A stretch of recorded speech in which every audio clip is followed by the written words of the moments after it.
Yes, people. Yes, people. Black Ice TV in the house once again. Here with another live conversation for the people. Them, you see the logo. You know what time it is. We got the panel show UK USA link up. We got an array of brothers today. Um, kind of improving the subject matter. Uh, but generally speaking, we're going to be dealing with something that we tried to kind of kickstart off before when we wanted to do the debate with our brother Sarah Garvey, Callum, and ISUPK, which was about the Abrahamic faiths and how beneficial are they for Black people in general. So I think that's the level of the conversation. But before we get into that, first of all, I want to just run through the panel and let everybody just introduce themselves. We'll start off with our brother Soul of Mine because this is partly his brainchild as well, I gotta say, for this discussion group and for the debates that he's also been doing um, on his channel. If for anyone who didn't see, his last debate that he did was Bashir and Gorilla Hebrew, weren't it? Yeah, Yeah, yeah, yeah. yes. Again, introduce yourself, brother, to the people as they start to come in and let them know a bit about what you do, what's your channel, what's good. Um, Peace family. I go by the name of Solar Mind. I'm actually still setting up, so I wanted to actually show my face. Um, but yeah, I go by the name of Solar Mind, and I got a debate league that I started. Is on Solar Vision ITBM 2. In fact, we got Brother Kansu. We set up a debate with him with Brother Kentron, and it's going to be dealing with African spirituality or Islam. Um, and that'll be next Monday. So tune into that. That's Solar Vision ICBM 2. But yeah, I organize a debate league, and I have Gorilla Hebrew, Imam Bashir, a host of individuals that you probably already be familiar with. And the goal is to just kind of exchange ideas from people from different faiths, all Black men, respectfully. So I'm interested in this discussion. We have Brother Cy Ryan here, want to make this connection. In fact, we want to kind of make a connection where we're doing this pretty much on a weekly basis. I want to get the opinions from a lot of guys over in London, and we can kind of build from there. So appreciate it. No doubt, no doubt. Brother Konsu, introduce yourself to the people, let them know who you are and what you do. No doubt, man, no doubt. Peace to everybody out there. Peace and power. Of course, it's your one and only Konsu Sheshmua Moon, member of Team Osiris, think tank dedicated to teaching and educating on the solutions found in science. Also, we're part of the Black Flag movement to disambiguate and stop the spread of spurious information in the Black conscious community. What it's called pseudoism. And also, I've been an independent business owner, financial consultant, and real estate investor for the last 10 years, and been helping families for a really long time. And I just happen to enjoy history, science, philosophy, theology, and things of the sort. All right, all right. Next in line, the one and only. Introduce yourself, brother Sarah. Yo, peace, family, peace. Brother Sarah Garvey. What can I say about myself? I don't do too well with these things. I'm the guy who debated Imam Bashir a couple of months ago. I think I put him into retirement, if I'm honest. And also the guy that, what's his name? Captain Crunch, Tazariak, sorry, ran away from, who was supposed to debate myself and Callum. ISUBK were running like cowards. So I guess when it comes to the US, I'm the one that they fear. That's what I'm saying. All right. Next in line, Moorish brother, introduce yourself. Peace. It's your brother Tyvon Swain, aka the Orthodox Moor. And the UK family might remember me from a channel I used to have a few months ago called SLM TV. I've also been on Titans TV. Y'all might know me as the Moorish brother or Moorish Dawa and whatnot. I've also recently debated Imam Bashir, and he ain't going into retirement, bro, but he should, for real. Y'all might remember some videos I had where I was debating from America or going at some Muslims on Speaker's Corner and whatnot, and some of their perspectives when I'm trying to correct them on how unscientific their methods were. And I'm trying to represent an Islam that's science-based. I'm also in the debate league with Brother Soleiman and Brother Kansu. Looking forward to the conversation, family. All right. And next in line, someone who I personally invited to the show to wet their beak in the discussion and panel show realm. Introduce yourself, my brother. Let the people know who you are. Peace, and good evening to you all. Yeah, my name is Ras Clonobi. Clonobi is a Ghanaian dialect. Yeah, I'm a Ghanaian, by the way, but born. And just a regular guy who's interested in knowing about history, mainly the origins of the three Abrahamic religions. So, yeah, for the past 10 years, sort of just been studying history, European history, because it has got a lot to do with them, the creation of all the three Abrahamic religions. So, been studying that, been hearing other people as well's views on all on the same subject, watched a few videos and all that.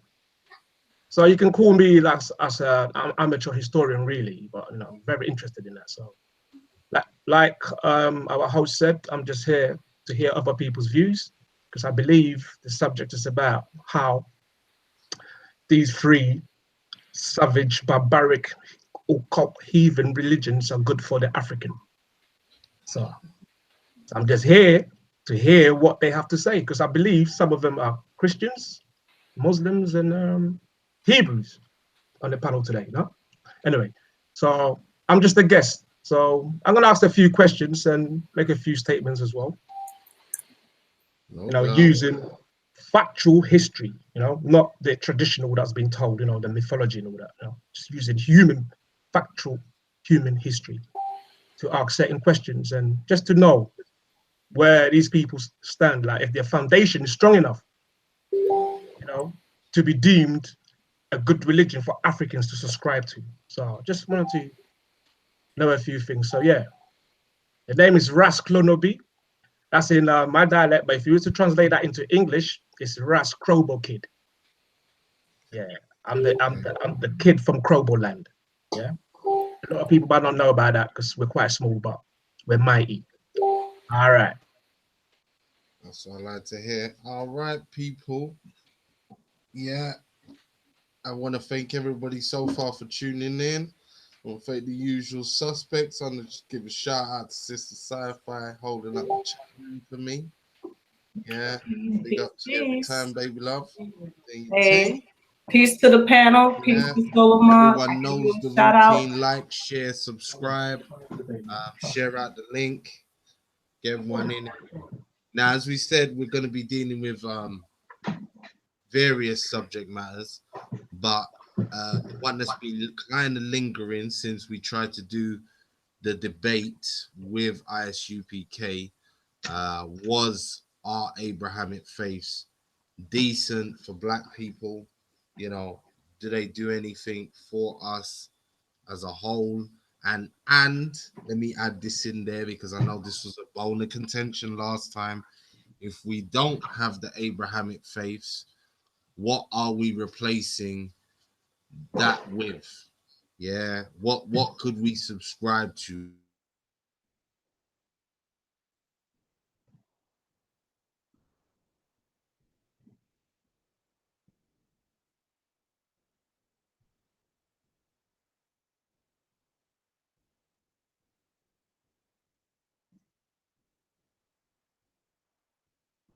Rich, are you still there? Can you hear Rich? I can't. I can't hear Rich, no. I can't hear him. No. Okay. So we're still live. So Rich dropped out. Okay, yeah, that's what happened. Okay. So let's just kick it off real quick. So I think I'm the only person here who represents any kind of Abrahamic tradition. I'm a Moorish American Muslim of Maghrebi descent. And right off the top, I think we all can agree on one thing, yeah, that all these Abrahamic traditions, most people are going to say they're ripped off from Africa or something like that, right? But I think we can all agree on one thing: if any tradition, any religion, any philosophy practiced from a colonialist mindset is dangerous for African people. And any tradition they're practicing is only going to be good for us if the tradition leads you back to Africa in some way, shape, or form. Yeah. Mr. Moore. Yes, sir. All right, brother. Kick us off, because again, we was talking about it also in the back chat. I don't know what's going on with Solomon. We'll be back in a sec. Yo, Rich, your mic's really low, bro. My mic. Okay, Yeah. let me turn it up and make sure everybody can hear me. If there is any problems in the chat room, people, with you guys hearing us while we're doing the babe, you're pretty choppy too. You may want to go back out and come back in. Oh, look, it's all sorts of technicals.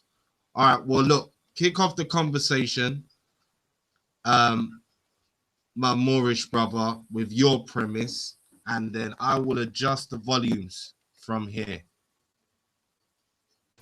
Big. So my premise is this. So as a Moorish American Muslim, we canonize Garveyism. And so Garvey had the concept of one God, one aim, one destiny, right?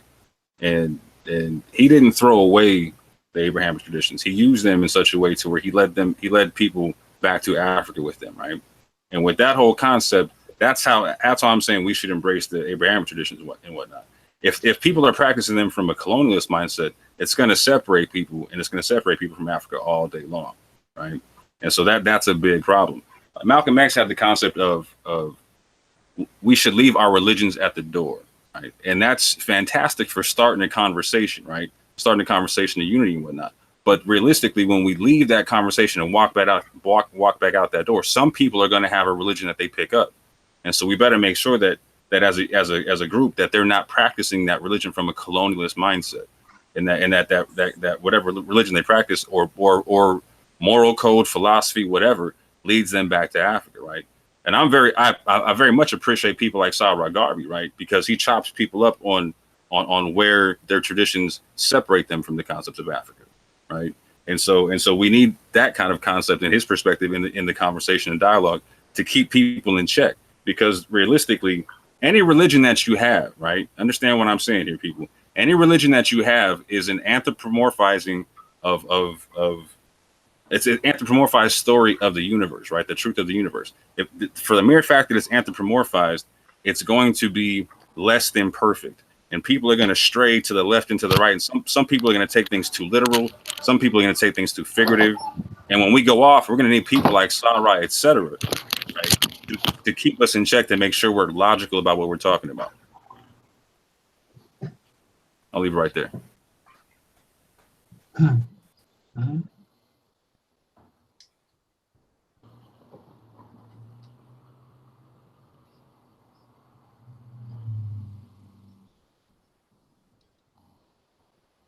Anybody want to pick it up?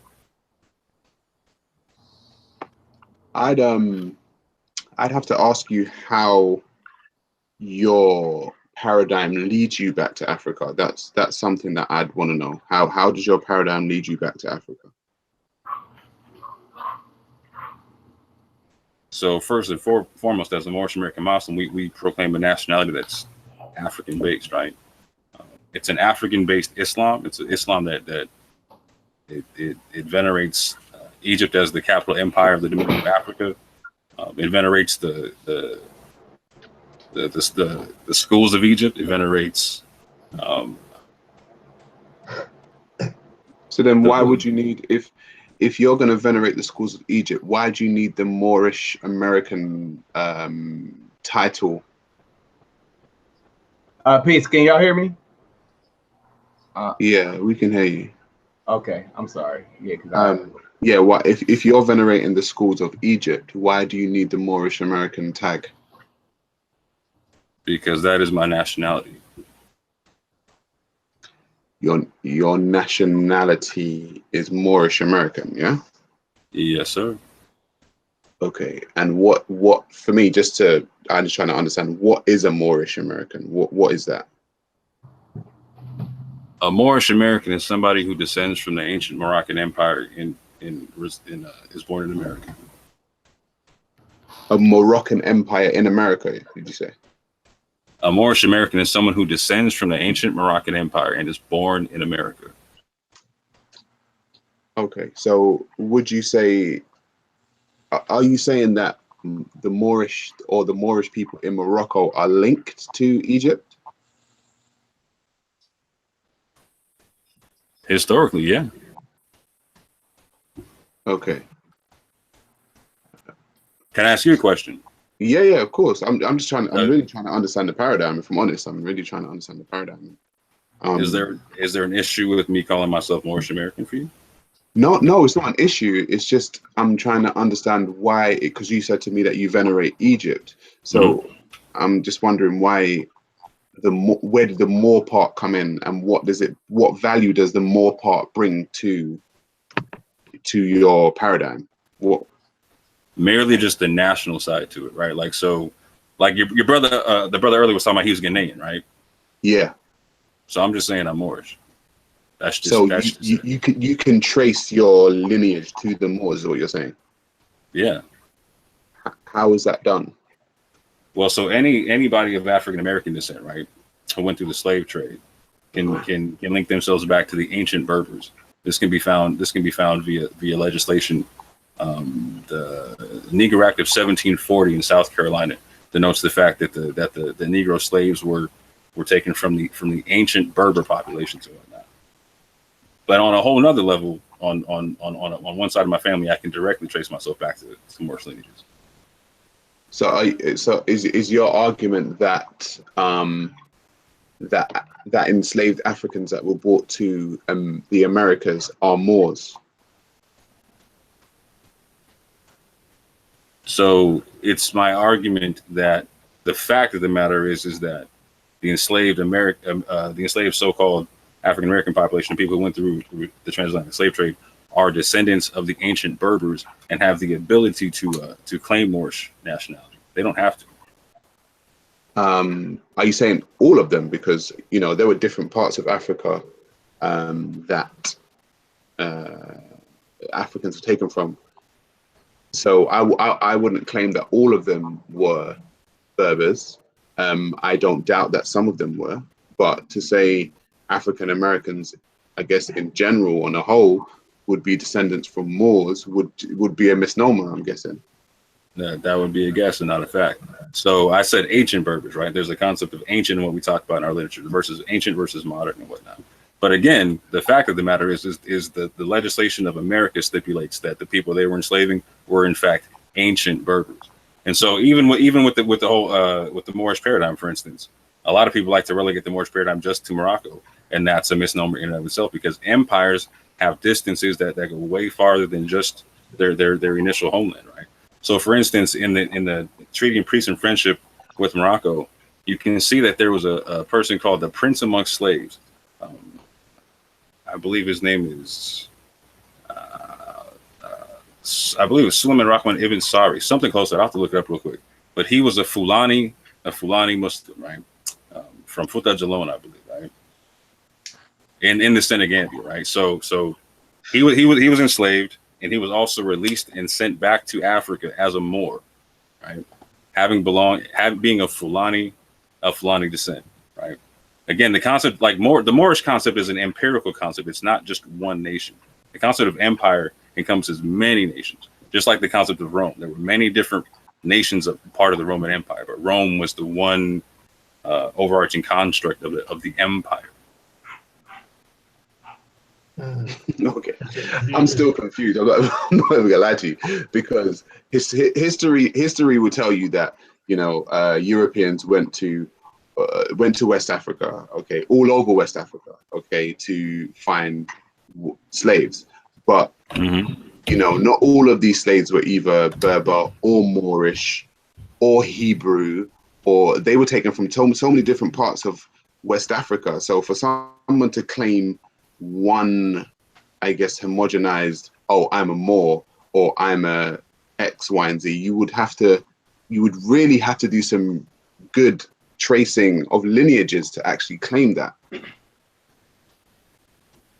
So again, let's slow this down, right?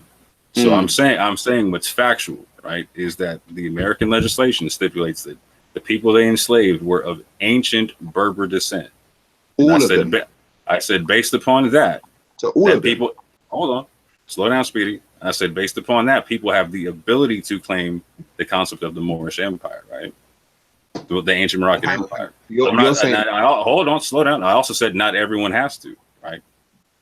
So you're saying all legislation claimed that they were taking ancient Berbers. All records from America claim that they were taking ancient Berbers. Is that what you're telling me? I'm saying you can't find a record of anything other than. Okay, but you've got common sense though. If you can't find, just because you can't find something, you would have to use your common sense and say, obviously. So what's the limitation of the ancient Berbers? Where did the Berbers stop? Where do they start? Where do they stop? Hang on. What I'm trying to say is your common sense would tell you, I'm guessing, that not all of the people taken from the west coast of Africa were ancient Berbers. That would be stupid because we know that the numbers taken from the west coast of Africa numbered in the millions, right? They're numbered in the millions. So for you to claim that, oh, just because there's the only records we can show is that they took Berbers, it doesn't mean like this thing was a 400-year raid on the west coast of Africa. You can't claim that for 400 years only ancient Berbers were taken to America. That would just be silly. So in order to define what you're talking about, you have to explain to me the limitation of the ancient Berbers real quick then. What do you mean? So who do they encompass and who do they not encompass? What I'm trying to say is I wouldn't know who they encompass. So then why are you talking to me about what you assuming was silly? Why don't you talk to me what you can prove and what you can't? Okay, but like I'm trying to. Okay, it's like the Hebrews. Okay, the Hebrews claim that Hebrews were taken from the west coast of Africa. So far, I've cited legislation, I've cited factual stuff, and you're giving me opinion. What's your facts that you're talking about so far? Because it seems like you're also trying to avoid the religion conversation, right? No. We can get into that. That's not a problem. I think we're dealing with the chronological order of things. Yeah, I think we're trying to deal with inclusive, but I don't want us to get hung up on this point. But wrap up what you guys are. Yeah. Okay. So here's what I'm saying, right? Like, so I asked you earlier if you have a problem with me being Moorish, and you said no. Yeah. No, I have no problem with you being Moorish. My I guess my contention. So my question is, can you prove that I'm not Moorish? No, I'm not trying to prove that you're not Moorish. So you're not understanding. You're not understanding what I'm trying to say. You were talking about the slave trade, and okay, and we all know that the slave trade happened for hundreds of years, right? So, and we know that the west coast of Africa was the main place that the slaves were taken from, and they were taken. Sorry, I'm agreeing with you. Yeah. So, but millions were taken. So I'm just trying to guess. I don't know the percentage that were ancient Moors, and I wouldn't know the percentage that were Ghanaian. I wouldn't know the percentage that were Nigerian or from Mali or from anywhere. But my guess would be that they're not all Moorish. Okay, that's a or from guess. The ancient Berbers. That's a fantastic guess, but can you prove it? I probably could, but I'd have to go and research right now. Okay, and right so I'm going to talk about what I can prove. Can you see my screen? Yes, I can. So this man is Abdul Rahman Ibn Ibrahim Sari, right? So this man, again, was a Fulani man, right? He was He was not of the Moroccan Empire when he left Africa, when he was enslaved. Yeah. Mm-hmm. When he went to the south, his slave master recognized the fact that the slaves were treating him differently, and they were treating him like a prince. Then he found out that the man could speak and read and write Arabic, right? And so he was like, "Oh snap! I better make sure I don't have a Moor on my hands, right?" And so because we recently, as a country, America had recently signed a treaty of peace and friendship with Morocco, right? And recently at the there had been a situation to where people had been enslaving Moors, and Moors had to go back, had to get that dealt with the consulate and whatnot.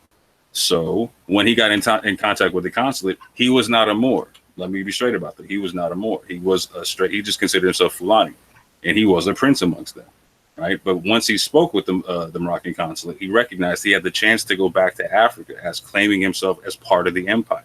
So he did such. He did such, and when he went back, he didn't go back to Morocco. He went to Liberia. He went back to sub-Saharan West Africa.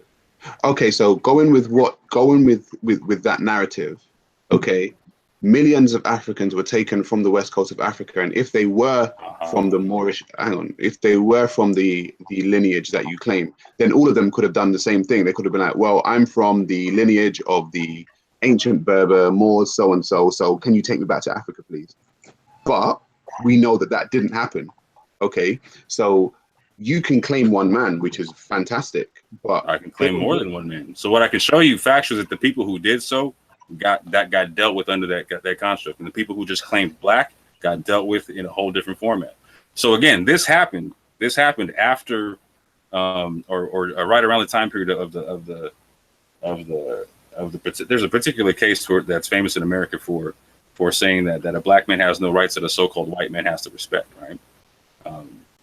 This man is treated differently because of status, and because of treaty, and because of how he decided to claim a nationality, right? So I'm saying, like I said earlier, we have the ability to claim such. I'm not saying everyone has to or everyone did. Okay. If you can historically prove otherwise, I'd love to see your facts. No, it's not that I'm trying to disprove your case. I'm saying your case, that man's case may be very much legitimate, but the point I'm trying to make is we have a 400-year, history here, and one man's story or a few people's story is not the story of all of the Africans that were taken. More than just this one man's story that I'm talking about. My friend, you could have 50,000 of them. Okay. However, they were millions. So the most you're able to do right now is to pontificate on a hypothesis that you're not willing to prove. So can we either identify that you can't disprove what I'm saying, and can we move on to the actual topic, or can we just, you want to keep going on, or what? You have every right to claim your Moorish American lineage. I just asked the question. Too right. You have every right to claim it. I'm gonna do some more research into that.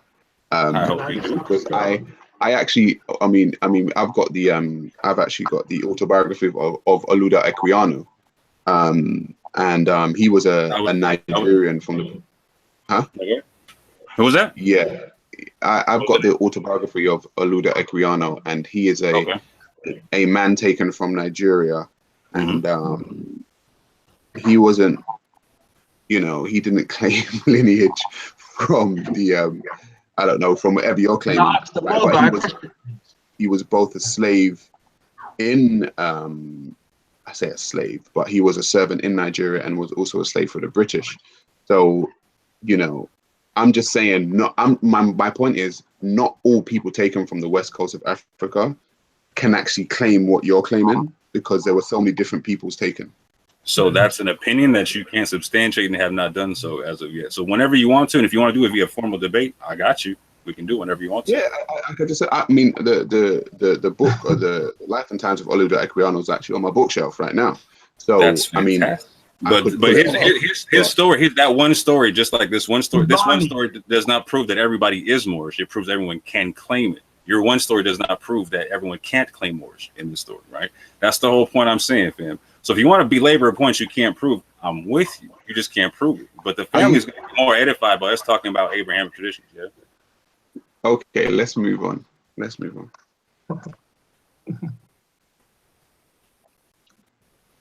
Quick question. Hello, can you guys hear me? Yes, sir. Mr. Moore, is it the Moorish guy? Yeah. Mr. Moore. Sounds like a 007 thing, isn't it? Can you hear me? Yeah, we can hear you, man. Yeah. Yeah. You said you're a Moorish American, yeah. Yeah, national, yeah. A Moorish American. I don't say national. Oh, so you're not a nation, no? Are If you a I nation? was Ghanaian American, Ghanaian America wouldn't be a nation. No. Yeah. So what is the Moorish American? Have you got a nation? Is it a sovereign? Is it a sovereign nation? So again, if I was Ghanaian American, I'd be a Ghanaian citizen. Right. So Or what a citizen Ghanaian are American you? citizen, right? I'm an American citizen of Moorish descent. Just like if I was Ghanaian American, I'd be an American citizen of Ghanaian descent. So have you got any sort of connection to Africa at the moment? Have you got like a recognized like geographical physical land that we can just associate Moorish to? It's operating right now in Africa. No, most ancient empires don't operate on modern landmasses. So where is it all in the book? Your thing. It's not in the physical like reality. Like ancient Kemet's not in a modern concept. It's ancient. You got to go look at it on scrolls on the walls of Kemet.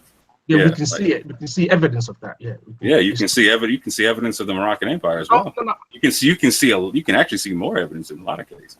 Yeah, well, the Moorish Empire, you can see a lot of it in Europe, not Africa. So, do you have a problem with being able to see it anywhere? What's your point? No, my point is, yeah, you're taking your Moorish American ideology, whatever you call it, back to the motherland to present that as what we need to use. When did I say that? When did I say that? You're bringing an idea. So you're making an assumption is what you're doing. No, I'm not. You said Garvey, didn't you? What did Garvey do? Trying to unite Africa? So you're using the same ideology as Garvey and you?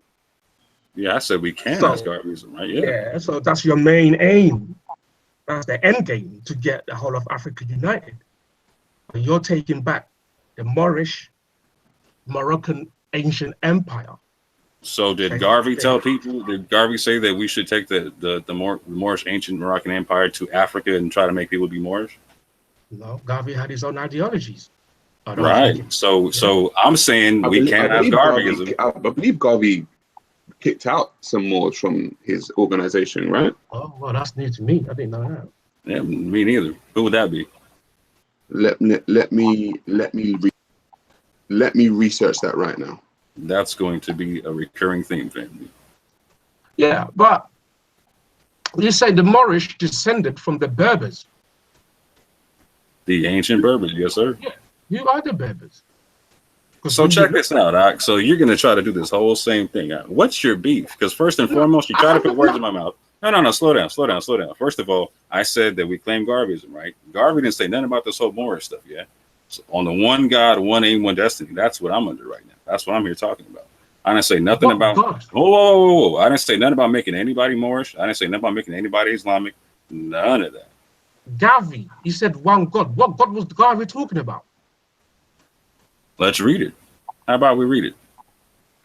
Well, I knew Garvey was a Christian. So was he talking about the Christian God when he said under one God? Let's see. The Image of God. This is from the Philosophy and Opinions of Marcus Garvey, edited by Amy Jacques Garvey, right? If the white man has the idea of a white God, let him worship his God as he desires. If the yellow man's God is of his race, let him worship his God as he sees fit. We as Negroes have found a new ideal. Whilst our God has no color, yet it is human to see everything through one's own spectacles. And since the white people have seen their God through white spectacles, we had only now started out late, though it be, to see our God through our own spectacles. The God of Isaac and the God of Jacob, let him exist for the race that believes in the God of Isaac and the God of Jacob. We Negroes believe in the God of Ethiopia, the everlasting God, God the Father, God the Son, and God the Holy Spirit, the one God of all ages. This is the one God in whom we believe. We will be we shall worship him through the spectacles of Ethiopia. That's what Garvey said on it. Well, don't you think that contradicts Islam, what you follow? In no way, shape, or form. You sure? I'm 1000% positive. You want to prove some? You want to bring something to the table? What's the connection between Ethiopia and Islam? You know what? I would refer you to Kalam's book on it. He wrote a fantastic book on the secret Ethiopian origins of Islam. Go check it out. Beautiful book. Ethiopia. Yeah. Is the origin of Islam. Are you 100% sure on that? Well, if you read Islamic history, they had like hijras, and they was being persecuted. I think it's the first hijra they migrated to Ethiopia for refuge.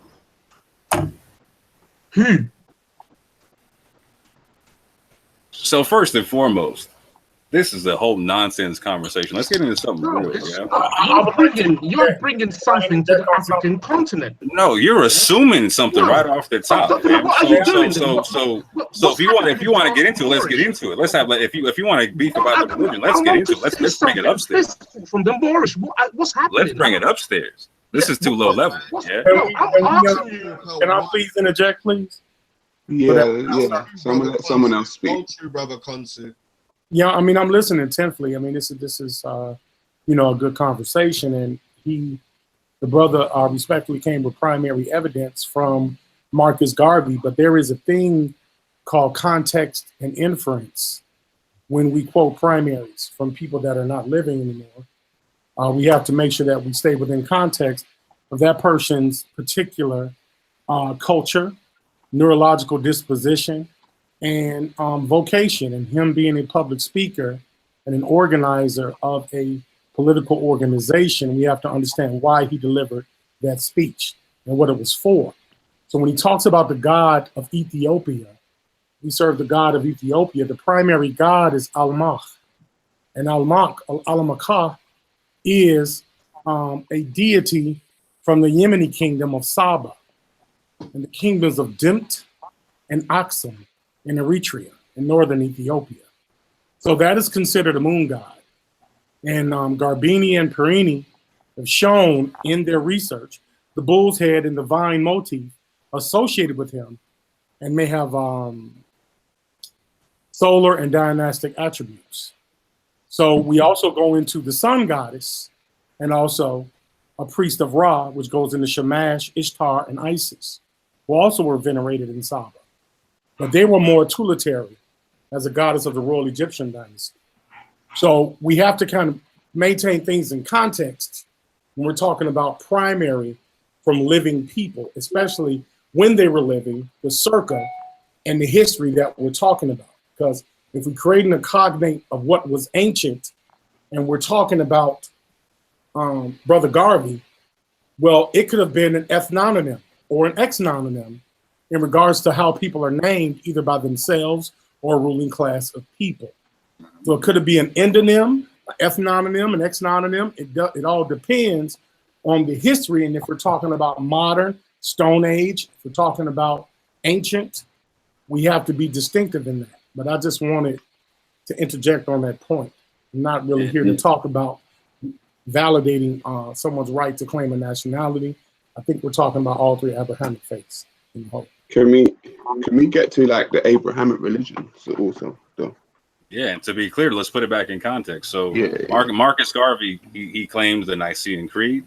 He said that Jesus was the greatest reformer in history. He claimed a Black Muhammad. And the whole concept of going back to Ethiopia is the whole bit, fam. Again, if you practice any Abrahamic tradition from a colonialist mindset, it's not going to work in Pan-Africanism. You have the most successful Pan-Africanist in the game with membership from 6 to 10 million. Right, talking about monotheistic traditions. We know we had Israelites. We know we had Muslims. We know we had Christians, etc. Right, but he didn't have like an issue with working with other people who weren't. The whole issue is we're going back to Africa with it. If you're not, it's a problem. But how do you? This is my thing. How do you practice Pan-Africanism by using Islam when the Prophet Muhammad was a white man? I don't understand that. So you're gonna have to go to Hadith to even talk about that, right? So I'm a Quranist, and the tradition that Prophet Noble Ali brought us was a Quranist tradition. So we don't even recognize the Hadith. You don't recognize, but Noble Drew Ali would have gotten his teachings from somewhere, right? So when he established the Moorish Science Temple of America, he stipulated that we derive our power and authority from the Quran of Muhammad, not the Quran and the Sunnah. So yeah, but all right. So the Quran of Muhammad. So but Muhammad was an individual, though. Yeah. Yeah. Okay, but he, according to the texts surrounding Muhammad, he was a white guy. So again, I don't claim though. So the Quran does not speak of his color, right? I'm a Quranist. I don't deal with the Hadith. I don't deal with the Surah. I don't deal with none of that. Yeah. You got to go to Bashir to deal with that. Yeah. So then how would you claim it to be? How would you bring it back to Africa? Because one, you don't have Muhammad's nationality. Okay, or you do. You actually have him as a Qurayshi Arab, right? So you have him primarily in Mecca and Medina, which is in Saudi Arabia. Yet and still, you would attempt to try and bring your paradigm back to Africa. So where am I claiming I'm supposed to? So obviously you've never read our literature, right? So I'm just going to be real clear. Nowhere in our literature does it stipulate that, even in the Quran, are you supposed to enforce Islam on anyone for anything, right? And so first and second of all, I don't share a nationality with Muhammad. I'm not claiming to be Arab or Quraysh. I'm a Moorish American. Yeah, but we're going back to the root, because you spoke about Noble Drew Ali, and you said Noble Drew Ali said in your teachings that he gets his teachings from the Quran. Yes, I said that we derive our power and authority thereof. You derive your power and authority from the Quran of Muhammad. So that's your root then. So your root would be, according to you, the Quran of Muhammad. Yet and still, we find this Muhammad nowhere in Africa. He's in Saudi Arabia, and he's a Qurayshi Arab. So this is what I'm trying to understand, how you attempt to bring. So were the historical Moors not Islamic? Say again. Were the historical Moors not Islamic? The historical Moors, yeah, were under Islam. Yes, indeed. So if I'm claiming my nationality goes back to being Moorish, why is it odd to you and peculiar that I would claim being Islamic? No, yeah, what the point I'm making is the root of your actual book, or the root of your actual religion, is not African. So if you're, I deal with African roots, because Muhammad, as in you just said, I'll repeat it again. You what said about your Quran is not African? Your as I said, you said your guy Noble Drew Ali brought from the Quran of Muhammad. The Quran of Muhammad is not an African book. Okay, the Quran of Muhammad is a Qurayshi Arab book, and Muhammad was a Qurayshi Arab from Saudi Arabia and Mecca. So the Quran itself does not say it's a Qurayshi Arab book. The Qurayshi Arab comes in when Uthman burned the previous Qurans. Second of all, so Garvey said in his own writings, in his own speeches, Muhammad is a black man. Yeah. So again, whoa, slow down. So Mark, again, we canonize Garveyism. Yeah. So in our tradition, we don't deal with some Qurayshi Arab concept. Yeah. We're dealing with the same concept your boy Kalam talks about. Yeah. The East African origin thereof, that concept. Yeah. This sounds like more pick and mix. I'm not gonna lie. What I'm trying to do is get to the root, and it's like you're denying your root, and you're starting counting at the number 5. So what you're trying to do is dance around the fact that I can smash you on the science and religion part. So let's just jump to it, bro. Calm down. What I'm trying to say is, you said to me on this chat that your guy Noble Drew Ali told you guys that he takes from the Quran. So the Quran would be the essence of how you guys got your paradigm, right? Okay, so let's prove it's a Quraysh. Hang on. So if the Quran, the Arab Quran from Muhammad, from the Quraysh, is the way in which you got your paradigm, I always go back to the root of things. It just makes sense to go back to the root. And I've always said to people, if the root of the tree is false, then I don't care about the branches or the leaves. Okay, the branches and the leaves of the tree don't make sense to me if the root is actually rotten. So what I'm trying to say to you is, your root is rotten, and you're attempting to tell people that the leaves and the trees and the fruits are something you can eat. I can't buy that. Who's asking you to buy it? So anywhere in this conversation, where am I asking Sarah Garvey to be a Muslim or accept the Quran? I'm saying for you yourself, bro. Like for you yourself, Richie. We can't even hear you, bro. You need to turn your mic. You need to turn your mic up, bro. Hold on. Can everyone hear me? Can everyone hear me? Remember, the premise is. No, we can't hear you. You all broke it up. You gotta fix your Abrahamic religion. So, Sarah, let's just get clear with this, right? So the Quran you're trying to avoid, right, is not anti-scientific, and it does not stipulate that you have to practice Islam in any way, shape, or form, right? As a matter of fact, it stipulates I'm supposed to hold you to your tradition. Yeah. Like I said, you're talking about the leaves and the roots, bro. Like, so the leaves and show what's false about and it. The branches. I hear you talking. I don't see you proving nothing. What's false about it? I'm telling you, by your very essence, you're telling me that you bring stuff back to What's Africa. false about the Quran? And listen to what I'm saying to you. I'm showing you that your very root is nothing to do with Africa. How? Because your root is the Quran or the Qurayshi Quran of Muhammad. Okay, let's prove what you don't know without Kalam here. Because without Kalam, you know nothing about Islam. So again, the Quran was not transmitted in Quraysh. And the Quran itself, hang on a minute, and the Quran itself does not say it was transmitted in Quraysh. There's a word for Quraysh in the Quran. Don't get triggered. Don't get triggered. But what I'm trying to say, let me get in real quick. I swear I don't understand. I'm trying to say to you, yeah. Sorry, Solomon. So prove that it's a Quraysh book off the top. You made a claim. Prove it. You ain't proved nothing you said so far, bro. Let me tell you, the Quran came from a man called Muhammad. Yeah, that's where the Quran came from. That's historical. The man called Muhammad was from the Qurayshi tribe.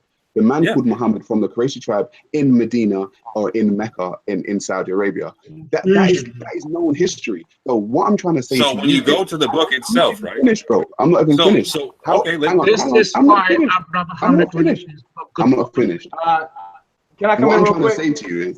What I'm trying to say to you is your root is non-African. That is your root is non-African. You attempted to bring it back to Africa with some other stuff, but your root is not African. So my nationality is African, yeah. Yeah. First and foremost, yeah. So the Moors weren't African. Okay, so now you want to start your story at 5. Okay, let's start counting at the number 5. That doesn't make no sense. I'm trying to count from the number 1, bro.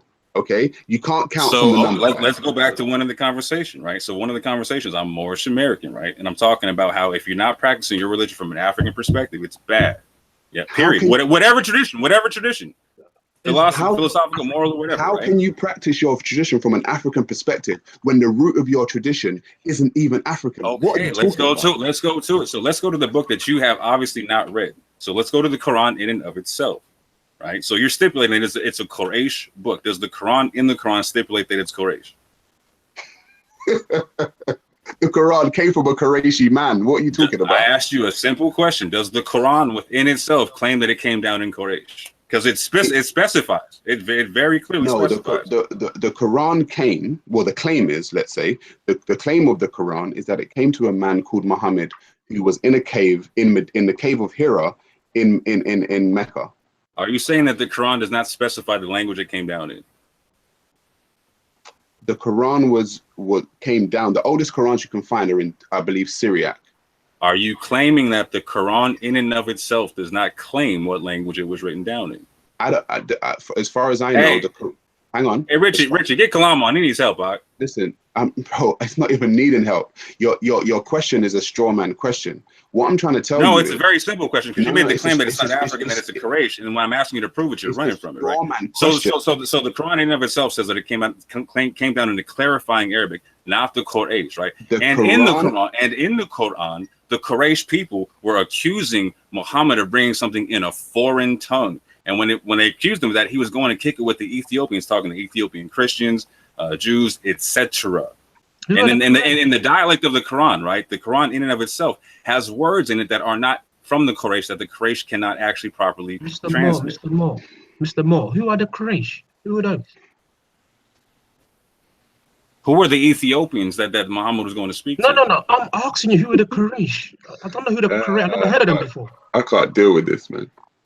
No, you can't. Now, who are they? I've never heard of Quraysh before. Who are they? Bro, what does this have to do with the conversation at hand, bro? Real talk. So I'm not claiming Quraysh, am I? Where did I claim Quraysh? Bro, like, seriously. Like, we all know it's historical that Muhammad was a Qurayshi Arab and it was revealed to him. 100%. We also know 100% that Uthman burned the previous Qurans because they were not in the Quraysh dialect, and then formally transmitted them in Quraysh. Yeah, you want to say that's not the case, or Quraysh origin? Yeah, Uthman did burn the Qurans. Yeah. Okay. All right. So real quick, so were the Qurans prior to that? Were they all in Quraysh or no? I would have absolutely no idea. All right then. Gratitude. But that doesn't win an argument. I'm basically telling you, and you basically know that Muhammad was a Qurayshi Arab. Okay. Yeah, he was a Qurayshi Arab. Yeah, he also came from all. So Quraysh. Hey, Sarah, you said Muhammad was a white guy. Yeah, according to the Hadith. Yeah, he was a white man. Yeah, it was according to the Hadith. People are white people. Yeah. Say again. So the Europeans then. Qurayshi people are Europeans. Bro, the Qurayshi people, they ain't African, and he's trying to bring it back to Africa. So I still can't understand. The topic is the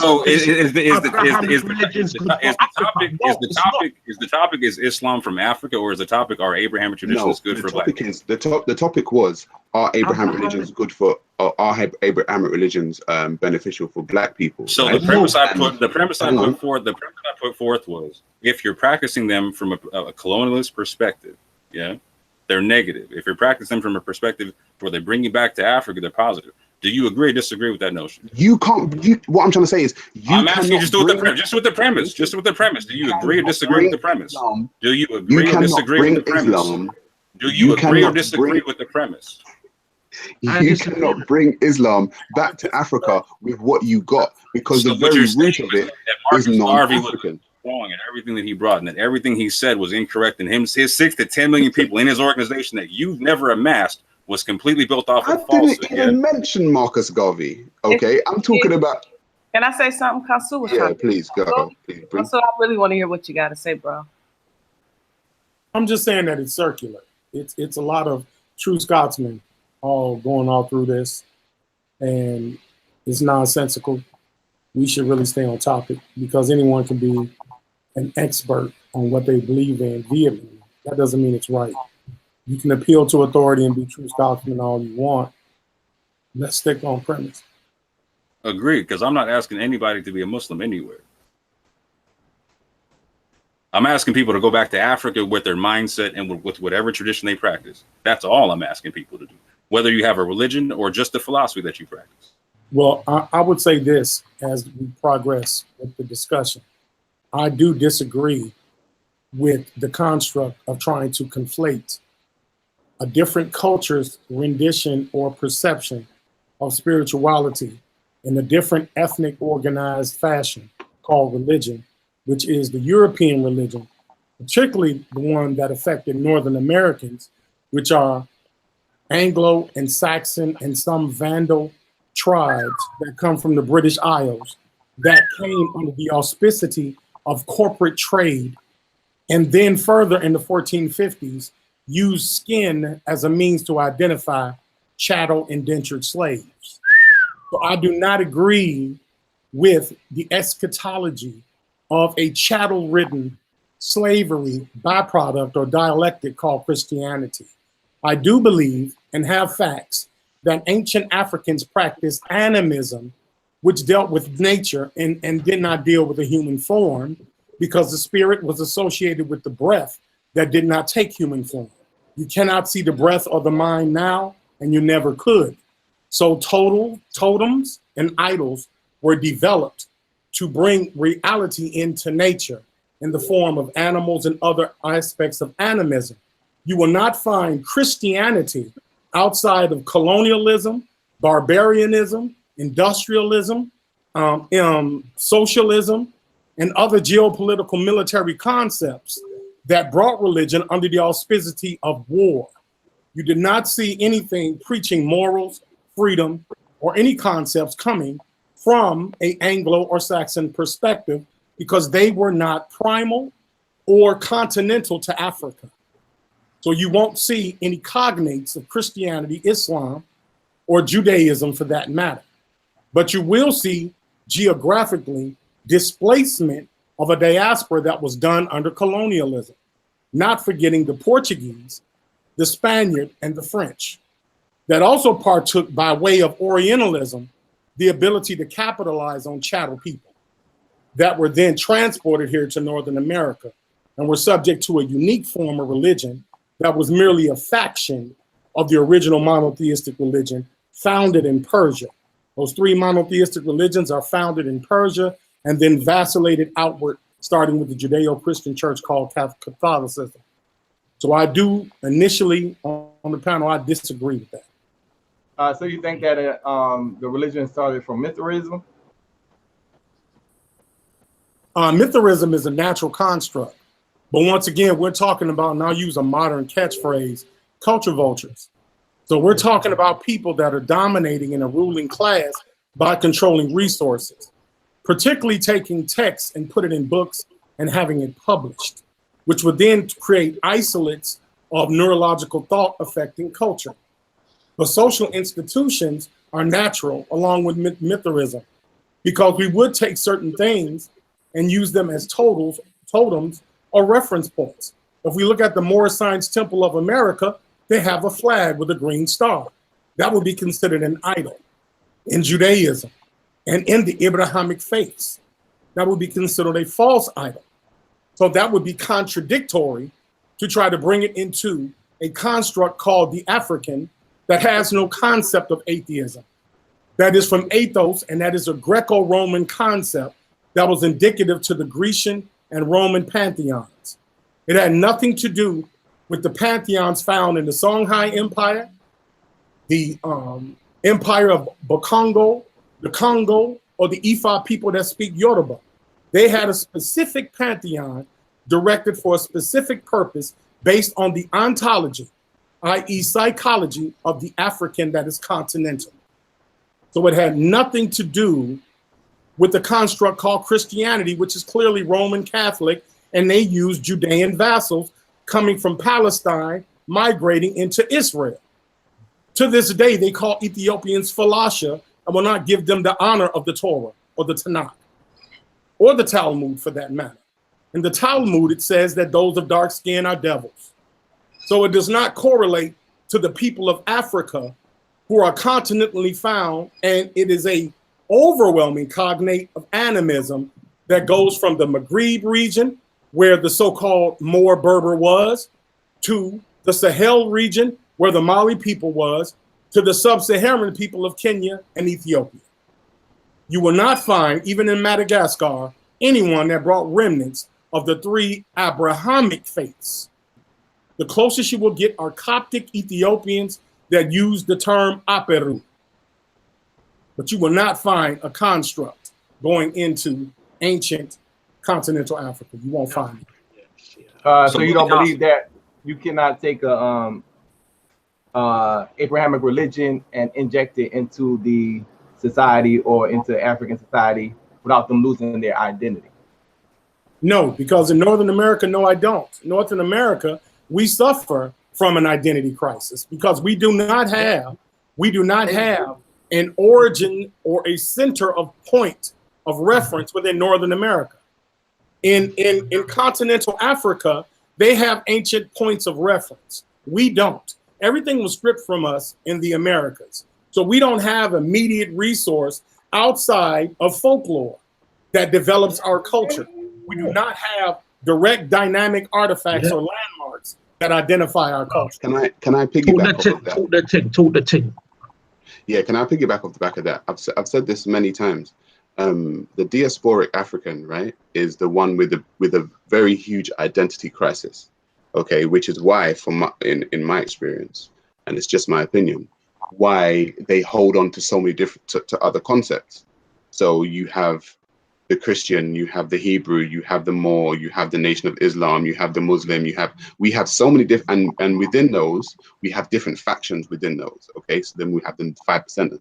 Okay, so then we won't have if you're not 5%, then you're the Moor, and if you're not the Moor, then you're the Christian. If you're not the Christian, then you're the evangelist. If you're not the evangelist, you're the Seventh-day Adventist. If you're not the Adventist, then you're the Catholic. If you're not the Catholic, then you're this. in Islam, if not the Sunni, then you're the Shia. If not the Shia, you're the Hanafi, you know. And we gravitate towards everything else, right, except for us, because we're having an identity crisis. So to go back on topic, whether Abrahamic religions are beneficial to Black people, I always say no, because they're always making us run away from who we truly are. And no matter what faction you try to hold on to, like I've always said with many people, it's like the root of it, like I just said to the Moorish guy, the root of it is rotten, and it doesn't encompass Africa. No matter what Abrahamic religion you go back to, it's a virus. It's right, and all of its fruit, its leaves, and its branches are going to not bear the right fruit for you.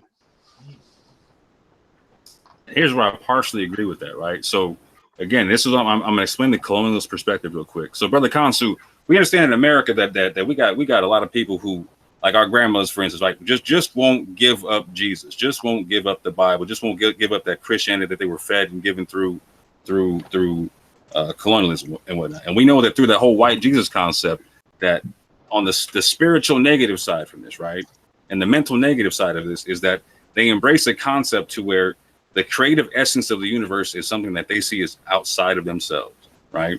So, and I'm saying just on a mere concept of the person, for instance, who can't leave the Christian tradition or can't leave whatever tradition, right? If I can take that one person in the Christian faith, for instance, right, and bring them back to the Ethiopian concept that existed prior to the Catholic concept, right, to where they're not seeing a white Jesus or a Jesus that is God or some kind of aspect of God that they cannot become, right? That's a positive. I'm doing a step. I'm bringing them closer. I'm bringing them back to not only the continent but to a spirituality that emanates from Africa, right? I'm not here saying anybody has to follow anything, right? That's a colonialist concept. I'm not saying anyone has to be Moorish. That's my nationality. Like the brother's not saying anyone has to be Ghanaian. That would be foolish. I'm not saying anyone has to follow Islam. The concept is any tradition that you practice, it should lead you back home. It should lead you back to Africa. And if it's not, you're going to find problems with that. But the thing I have a problem with that essentially is because, again, going back to your root, you're saying, oh, you don't have to be part of this. You don't have to be part of that. But going back to the root of the Quran, which your guy went to, that's exactly what is taught. If you don't follow this way, then hell is for you. We are the chosen people as Muslims, and everybody else is the kafir. You go to Christianity, you've got the people who are, the Christians, and then the people that don't follow God are going to hell. All of these concepts, okay, and those aren't African concepts. They're just not African concepts. They're concepts of other people. And so I always say, if you go back to the root, I always said your root is rotten. So you can come with a new version. You can come with a new branch, a new leaf, a new fruit. However, the root of it is just the same when we get back to it. It's just the same. So me and you have dealt with a lot of the same Muslims on Speaker's Corner, right? The Dawa squad, like I've been beefing with Ali Dawa, Muhammad Hijab, Hamza, all the same cats, brother Hamid, all the same cats you've been beefing with, yeah? And like I hear what you're saying. Like if you come from the Hadithist concepts, yeah? If you come from the same concepts they come from, Islam is horrible. I'm not saying anybody follow that, right? Like, so again, all their schools of thought go back to certain madhabs, right? Historically, the Moors, like when the Moors took over Spain in 711, right? There was no madhab anywhere in the Islamic Empire anywhere, right? So the Moorish practiced the formless concept of Islam. They didn't have this whole you have to do it like this, have to do it like that. When they took over Spain, again, it was African Moors doing it, right? It wasn't Arabs from the East. It was people from the Senegambia doing this stuff, yeah? And they practiced the formless concept. And that's what I'm saying. What year again? What year? Sorry, what year was that? Is it they took over Spain? What year was that? I was talking about 711 AD right there. 711 AD. Yeah. So at that point in time, for instance, the person who invented the oldest school of thought, the Hanafi school of thought, he was 12 years old at the time that the Moors took Spain. The Moors were not following any kind of Eastern concept. In fact, they were independent for the longest time, monetarily and religiously, right? Their Islam does not, even today, West African Islam does not reflect a whole bunch of aspects from the East. You can go to certain parts of West Africa right now and see women leading the dua. You can't find that anywhere in Saudi Arabia. Yeah, but the thing is, this is what I'm trying to say. That's due to Africanness. Okay, that is not due to. Precisely. It's for want of a better word, Africanness, right? But because Africans, when they do find something, they put their flavor into it. They put their ways of being into it, because they hold on to certain things within their culture, and the culture, you know, seeps into the religion. So we know that women in many African societies, okay, with many matrilineal systems, so a woman leading something is not, you know, foreign to an African, okay, because they don't live in a patriarchal society. However, when you get to these societies, most of them are patriarchal. The other ones, the Arab and the European and stuff, right? So they wouldn't want a woman leading that stuff. But what I'm trying to say is, even if the African went into Spain, okay, with their own version, let's say their own version of Islam, what I'm trying to say is the root of it is still Muhammad's Qurayshi version, or the Islam that came from the Qurayshi Muhammad in the cave.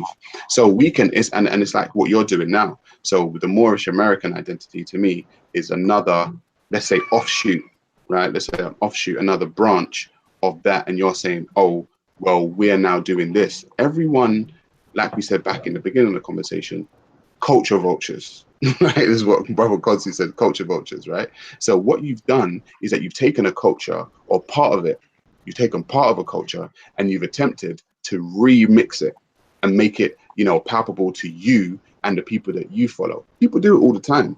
But what you can't do now is claim the root, because you're nothing like the root now.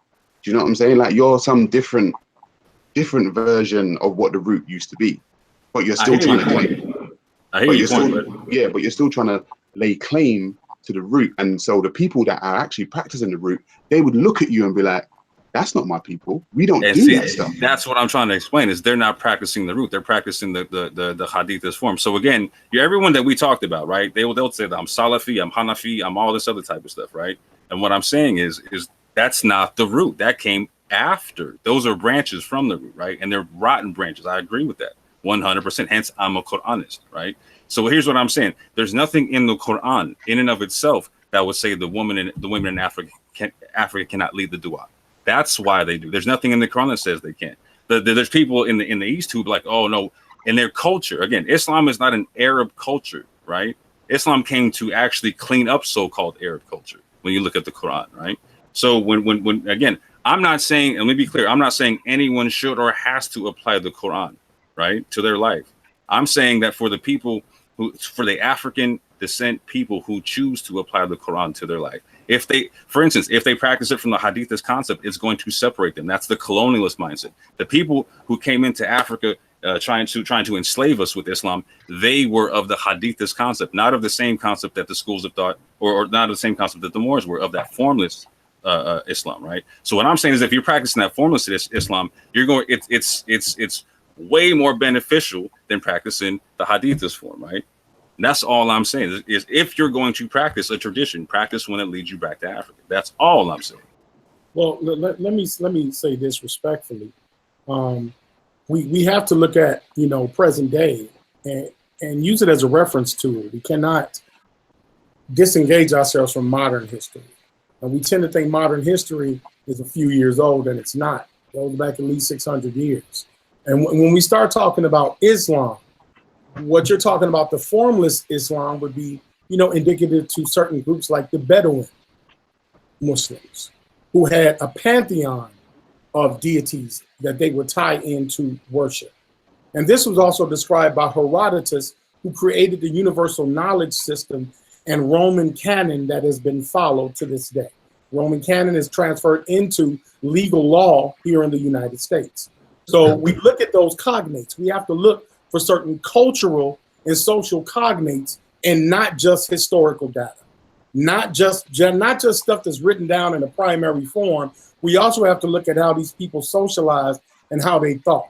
Let's take Noble Drew Ali, aka Timothy Drew, that was born in North Carolina, went to the East Coast, found something that motivated him, because in 1928, it wasn't normal for a man to walk around with a collared shirt that happened to have dark skin. It wasn't normal for a man to walk around with tailored shoes and a turban. This person was educated internationally, not just Westernly. So he adopted things like "unto thee I grant" into the Holy Quran, which was an Americanized neo-political movement in order to standardize the Eastern concept of Islam because it was Arabized. And Noble Drew Ali was ahead of his time, and he knew that because he had to appeal to black people, because he was furthermore getting ready to teach, unbeknownst to him, Elijah Muhammad, who took the same allegorical meanings and created his nation of Islam, and then created his own dialectic in an American platform. I must denote this. The psychology of the Northern American African and other Africans of the diaspora would conflict with the ancient monotheistic religions, because those religions were commandeered by a ruling class of people that were not in our culture. When we look at the term culture, when we study culture, those who have been deemed professionals to do so, they look at 8 elements. They look at symbols, they look at language, they look at values, they look at beliefs, they look at norms, they look at behavioral patterns, they look at artifacts, they look at social institutions. They don't just pull artifacts and try to define a group of people's psychological disposition around a religion, because the spirituality is the underlying ebb and flow of that particular religion. In animism, we have tribalism that has a hierarchy system, like the brother Sarah said, that can be patrilineal and matrilineal. But the foundation of the both in Africa is matrifocal. We focused on the feminine side of things, in which we used nature and called her Mother Nature. In the East, it was Mother Netta. When you go into the Congo and they migrated into Southern America, we talk about Mami Wata. We talk about Oshun. We talk about Yemoya. We talk about these feminine deities that are matrifocal to the birth of patriarchs. So this is a totally different cultural system, and trying to subject continental-minded African people to a construct that is foreign to them will create what has always been created in Islam: jihad. This is why jihad has been created in Islam, because of the force of a paramilitary influence religion. When Muhammad brought Islam in the form of hadith, it was militarily. It wasn't anything that was done in a missionary form. When it was, remember, Islam, when we talk about the hadith-based Islam, was Protestant reform, starting with the Protestant religion of the King James Version Bible that protested against the eschatology of the demagogues called Roman Catholics that taught Judaism. So we have to pay attention to more elements than just finding primal data on Google. That's not going to cut it. We're studying human beings. We're not just studying data. It's deeper than that. Yes. I digress. That's true. And brother Counsel, I got a question for you, brother. So in your eloquent breakdown of what you were just talking about, do you feel that Noble Drew Ali did a disservice to the people in how he structured his organization and how he was leading? Like, so you made a reference to the difference between Hadithist Islam and the non, right? So in what he set up and what he structured, do you feel like it was a disservice to the people? No. I think for his time, that circa, the pressure and the everyday life, it was necessary. He was ahead of his time. But now in 2018, he's behind this time. If there needs to be a neo movement that takes the elements of Noble Drew Ali and look at where he failed. We tend to be egotistical because of a displacement of power under white supremacy racism. We have tricked ourselves into believing we own something. We're talking about pyramids that were built circa possibly 7,000 BC, and we act like we built them. We didn't build a damn thing, and we haven't built anything. There hasn't been another Drew Ali. There hasn't been another Malcolm X, and there won't be as long as we keep hanging on what they did. That is narcissistic and is self-destructive. Noble Drew Ali served his purpose for 1928. Now you count the years from 1928, and then you look at the lifespan of a human being, and you tell me if he's relevant. The peep game family. I want you to peep game real quick. Like, so I don't disagree with the brother. Here's what I'm saying. Like, so any more that's listening, right? Who takes issue with what Kansu is saying, they still have a colonialist mindset, right? I'm sitting there saying at the table of Pan-Africanism, right? I'm supposed to expect a disagreement. I'm here prepared, listening to how we disagree and However, my belief system is going to impact someone else. So I asked Sabra off the top, do you have an issue with me being immoral, right? I asked Brother Consu, do you think that that Brother Noble Darley brought something that was negative or bad for the people, right? No issue on both sides, right? And when Consu says, but I feel like this is a problem, now it's my responsibility as a brother, right? Sitting at the table to listen, like, okay, now what about this is a problem for you? Oh, you feel it needs to be updated? Cool, let's talk about that. How do you feel about it? Let's talk. It's supposed to be a conversation starter, not looking for division, right? And so the issue is most people who have a tradition who practice an Abrahamic tradition, right? I was talking about this with Jedi and Prospect on Prospect's channel. You know what I'm saying? Is they practice their traditions, like in the diaspora. We like, so the brother from Ghana, right? You know, you're from Ghana. You know your history, all that type of stuff, right? Most people in the diaspora don't have a direct connection to their history. So when they find a belief system, they now make the belief system their identity, and that's not the truth. They take it way too serious and way too literal at that point. So when people like Sarah come in and critique the belief system, oh, now I feel like you're critiquing me, and my world is crumbling around me. Nah, you can't have that. You feel me? So I should be able to have my belief structure, right, and have my brother Consul say, hey, you know what your man brought is outdated now, right? And I should be able to hear that and not get emotional about that, right? Because it's not me he's critiquing. We're not knocking your movement, you know. We're not knocking your movement. And if you do, that's cool. My point is if you have an issue with the movement, as your brother, I'm supposed to be able to listen, like, hey, what's the issue? How is what I'm doing negatively impacting you, and how we can work together in this?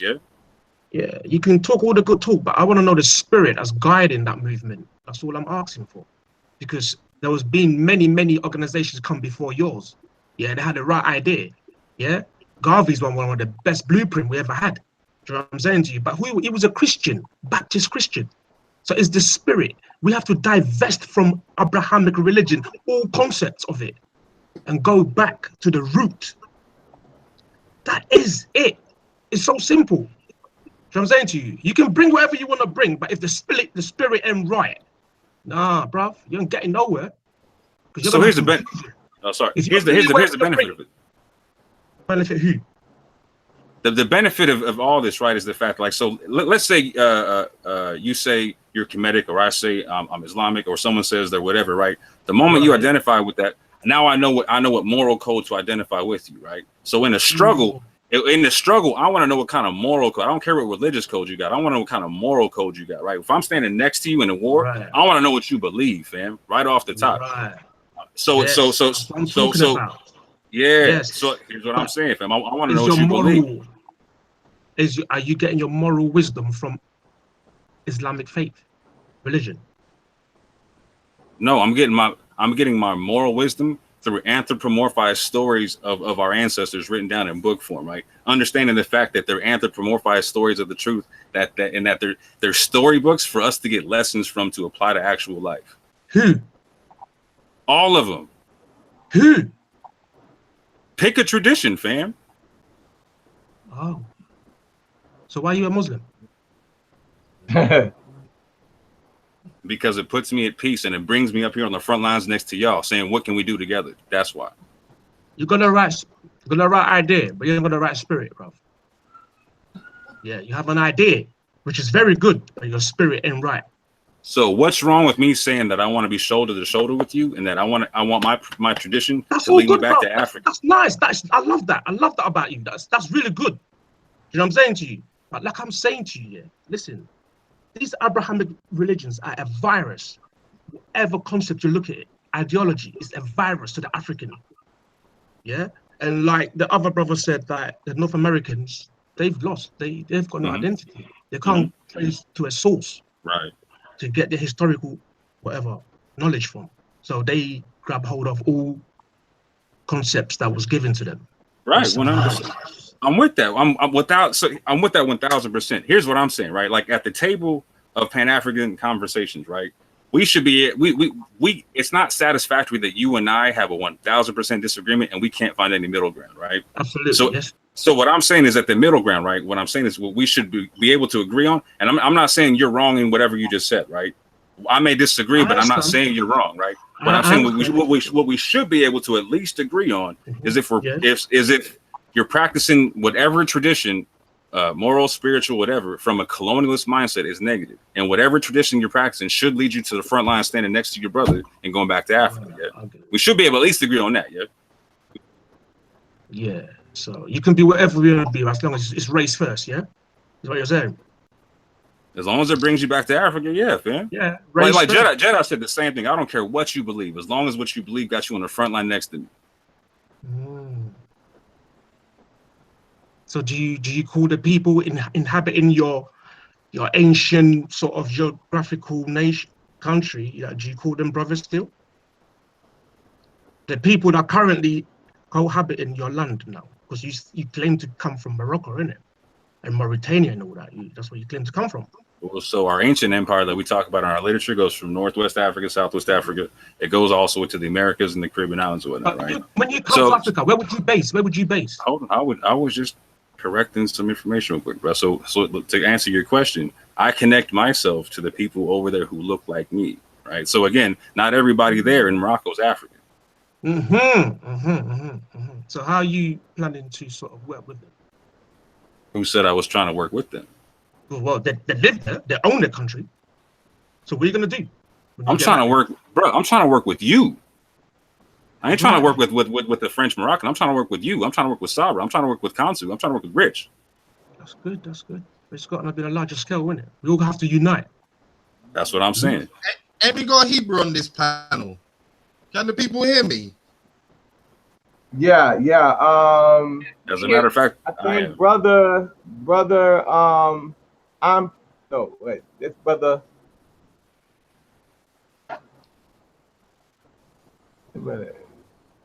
We're in there. Cause like this is all very Muslimish. Yeah, I think they've got pained enough. You understand? I think the Moorish brother, he's been very kind enough to engage, but I think it's kind of getting wrapped up. Yeah, where's the Hebrews at? Are you a Christian? No, I don't think we got a Hebrew on. I think as well, yeah. So he dropped some bombs. Yeah, he wrapped it up with some of his statements. So shout out 21 gun salute to Konsu, yeah, because if you didn't listen to what he was saying when he made some of his statements, please go back, rewind the tape, because he smashed it to bits, yeah. He really did. So I need you, everybody in the chat, big up to you who've been writing in. Sorry I haven't been able to speak. It's been really pissing me off, yeah, because my computer's been doing shit. Yeah, but go back, listen to the statement that Brother Konsu made, because trust me, he set it up, he knocked it down, he took the ball out, he set up again, knocked it down again, he killed it. So yeah, but if there's a Hebrew, the question is still on the table. Oh my bad. I don't want to cut you with. No, go true, bro.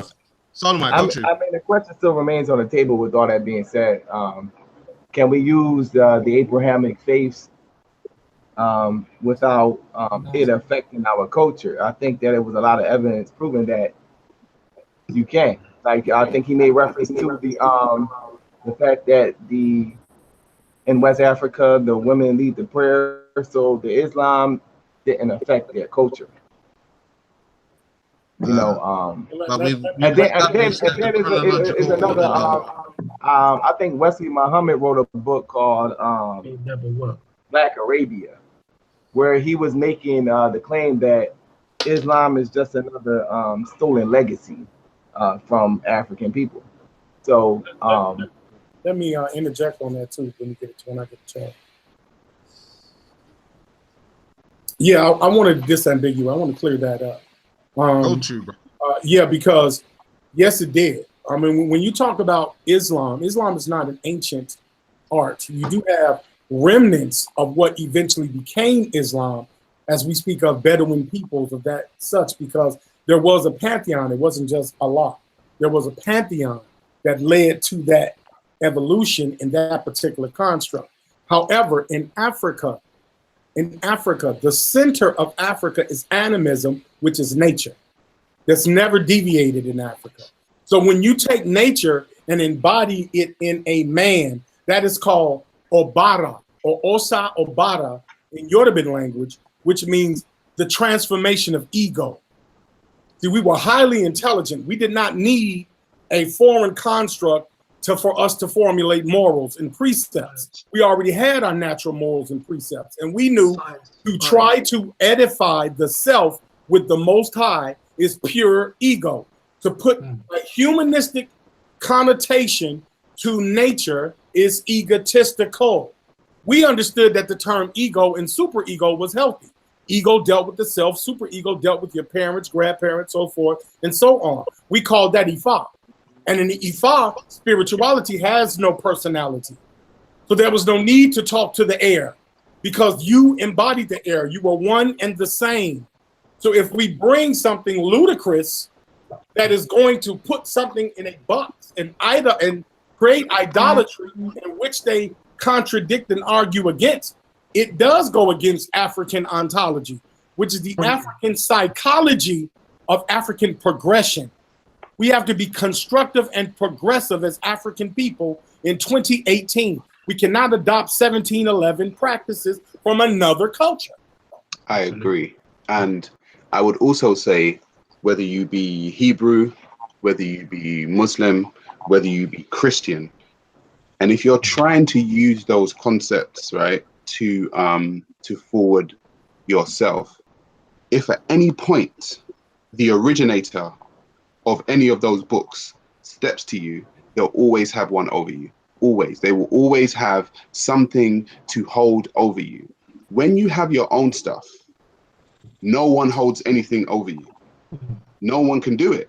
So if an African stepped to an African and started speaking about Ifa or whatever, they can bond on it. If the African started speaking to another African on Kemetic science, they can bond on it. If an Arab man came to the Moor, if a actual quote unquote Hasidic Jew or Ashkenazi Jew came to a Hebrew and then started speaking in the language, he's got something over him.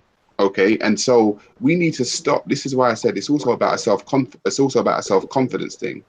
We are in an era where we don't actually need these people's things anymore. We don't need to. We can do our own stuff, basically. Go back to our own root and do our own stuff. We actually don't need other people's stuff to validate ourselves anymore. Like Constantine said, it's 2018. So I'm not going to take on Islam, attempt to give me a new school of Islam, and then I start speaking, and then an Arab guy says, "Oh, who are you?" And I say, "Oh, I'm a so-and-so type Muslim." And they're like, "Yeah, what type of Muslim is that though? Because Prophet Muhammad was in the cave and da da da." And he's like, now he's starts, and he's going to look at you like you're foreign because you are. You're foreign to him because he's got the root and you've got one of the branches or the leaves that sprouted off from it. And I'm just saying, really and truly, we need to stick to our root and do for ourselves, because otherwise other people will have something over us.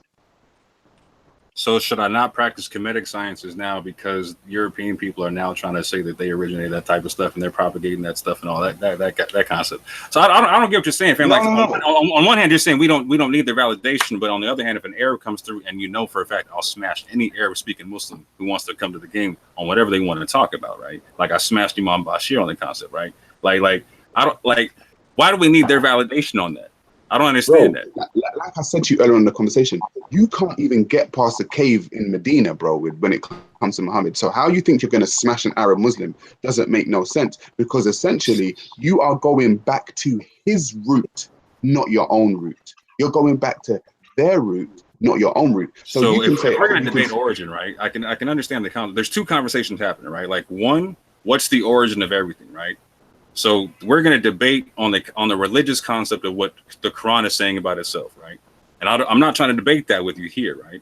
That's not valid, right? Like you're not a Muslim, you're never going to be a Muslim. So me claiming that the Quran stipulates that Islam is timeless and it goes back to the beginning doesn't matter to you, right? And I don't care that it doesn't matter to you, right?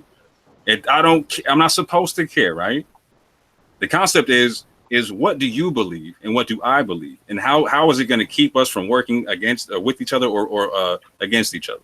And we need to make sure as grown men that for our people, whatever we believe is not keeping us from working against each other. Right, but this is a thing. I've been saying this for the whole conversation. We keep saying we want to work together, we want to work with each other. Yet when you bring your stuff to me, yeah, it's not of us. So if we're going to beat us, we're going to beat us 100%, because what's going to happen is you cannot build a house with shaky foundations. What have I asked you to embrace? What have I specifically, individually to you? No, asked you to embrace? I'm talking about for yourself. You're contradicting yourself, because on one hand you're saying you want to be African, you want to build with Africa, yada yada yada, and on the other hand you're saying your root as a person, the stuff that you hold dear, yeah, is non-African. So okay? We're going through this. So you're making the assumption. You're making an assumption you can't prove, right? Like you literally cannot prove that what I'm talking about is not African. Right? If you want to have that specific debate, is Islam African? That's a whole nother concept, right? That's a whole nother concept. What I'm talking about is, so me being here as a Muslim, trying to reach Pan-Africanist unity, right? Why is there a beef with you on that, right? I'm not asking you to be a Muslim. I'm asking, what can we do to work together? And you're saying I can't work with you because I don't like Abrahamic traditions. I'm not asking you to like them. I'm saying I don't care if you like them or not. I'm saying for you as a person, for me, it seems like you're still suffering from the identity crisis. Just for me, it's my opinion. You can take it or leave it, because what you're saying to me, it's like you're trying to live in two worlds at one time. Okay. You're saying that you want to be. That's your opinion. Yeah, it's my opinion. You can take it or leave it. So but now that we've got that out the way, how can we work together, brother? I can work with you. I can definitely work with you. However, what essentially the people that I want to work with, just for myself, are people who have confidence in themselves. And you don't seem like that kind of brother. Like, I need somebody. I'm just letting you know. I need that though, Sarah. No, because if you had confidence in yourself, you go back to your root and have confidence in your people and in the stuff that is yours. So I've done more work in your. Hold on. Hold on. So I've done more work in your country than you have from America, right? So I've actually tried to build with Kalam, Prospect, Jedi, and you about having you and Kalam go down to the G circle and speak about the Pan-Africanist concept of try to find the African within your religion. And if it's not happening, leave it aside, right? Yeah, so but that's not my fight. That's not my argument. I'm not telling people. If you're speaking on it, it is your fight. It is your responsibility. Listen, I'm not trying to tell. That's what you want to tell people. I don't want to tell people to find the African in their religion.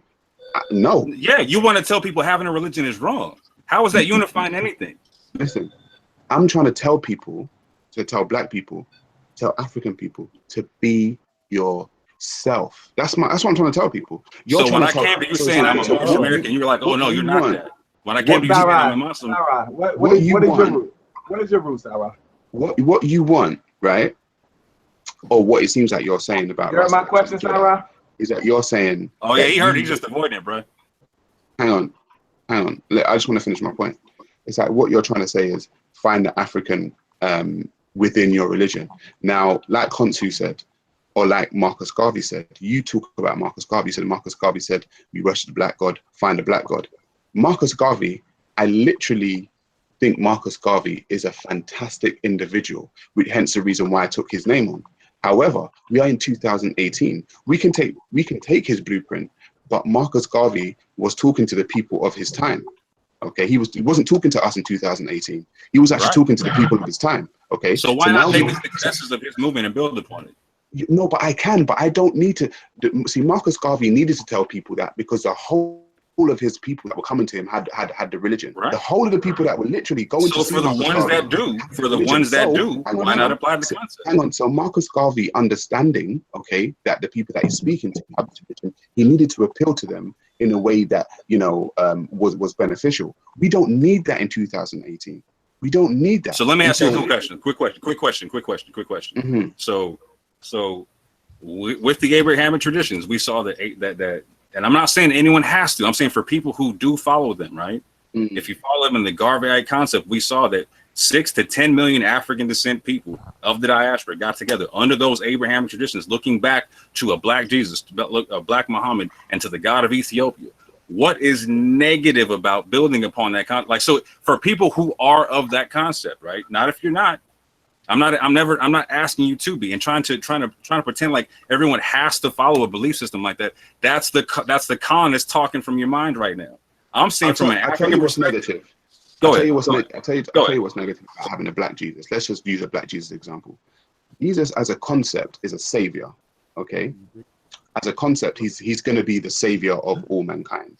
Okay, so when you have in your psyche that you are going to be saved by someone, at some point in your psyche, you're not going to do enough for yourself to save yourself. because you're waiting on someone. Hang on, because you're waiting on somebody else to say. Hang on, because you're waiting on somebody else to save you. We don't need no one else to save us. We can look around ourselves and say, you know what, we're gonna have to save our goddamn self, because ain't no guy coming out of the sky to try and save us. Black, white, alien, whoever. He's not coming out of the sky. So you want me to tell people to wait on a black savior now? Don't wait on a white one. Wait on a black one. No, we don't need those kind of concepts. These false arguments, bro. So I'm not telling you to have any wait on anybody. First and foremost, let's go back to the argument. Hold on. Hold on. No. Y'all been talking for a minute.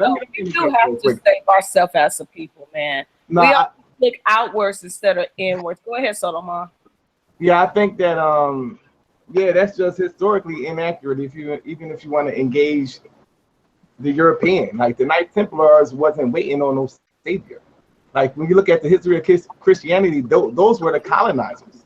They wasn't waiting for no savior. I mean, so even if you want to apply that Christian theology, that didn't stop them from being proactive. So your argument is no. Sarah's making a good argument though, but again, listen to it really clear. So when you were talking with Bob the Builder, brother, man, he brought up the Ethiopian Christian concept, right? And so when you go back to that concept, the Ethiopian Christians originally did not have this outside savior concept of Jesus, right? So like when I'm saying, like here in America, we got people like my grandmother all day will not give up her Jesus all day, right?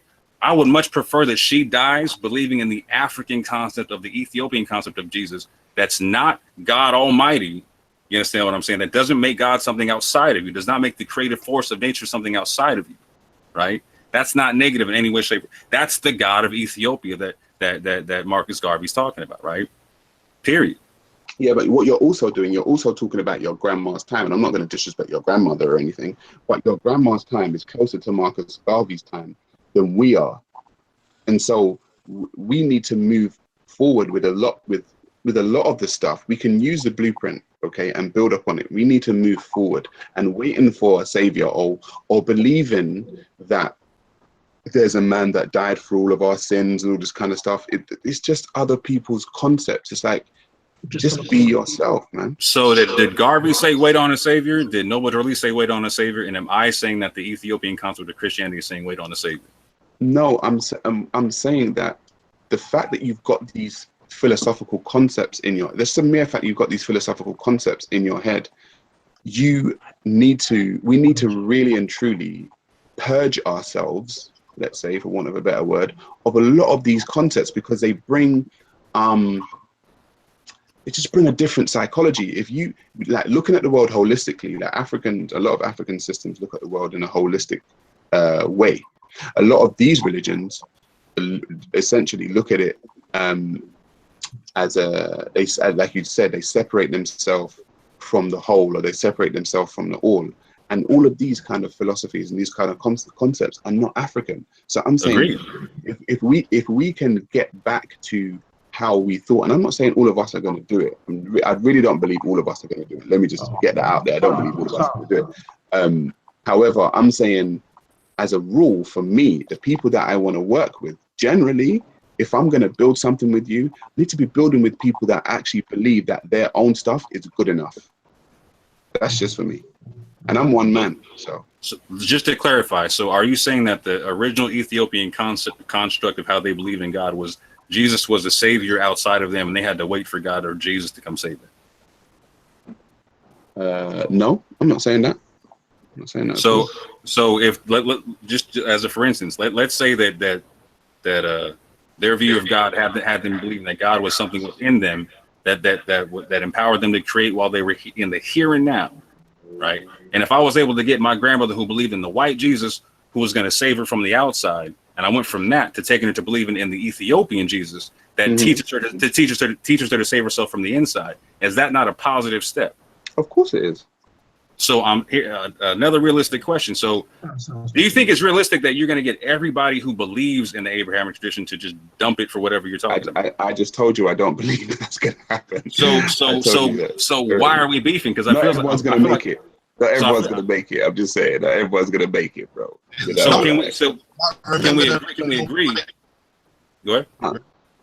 Yeah, remember the original point, are Abrahamic faiths good for black people? That's what we're here to discuss. So it's just going to cause too much confusion. This discussion of working with people as an individual, yeah, remember, is it beneficial to have the Muslim thing, the Hebrew thing, all of these facets running?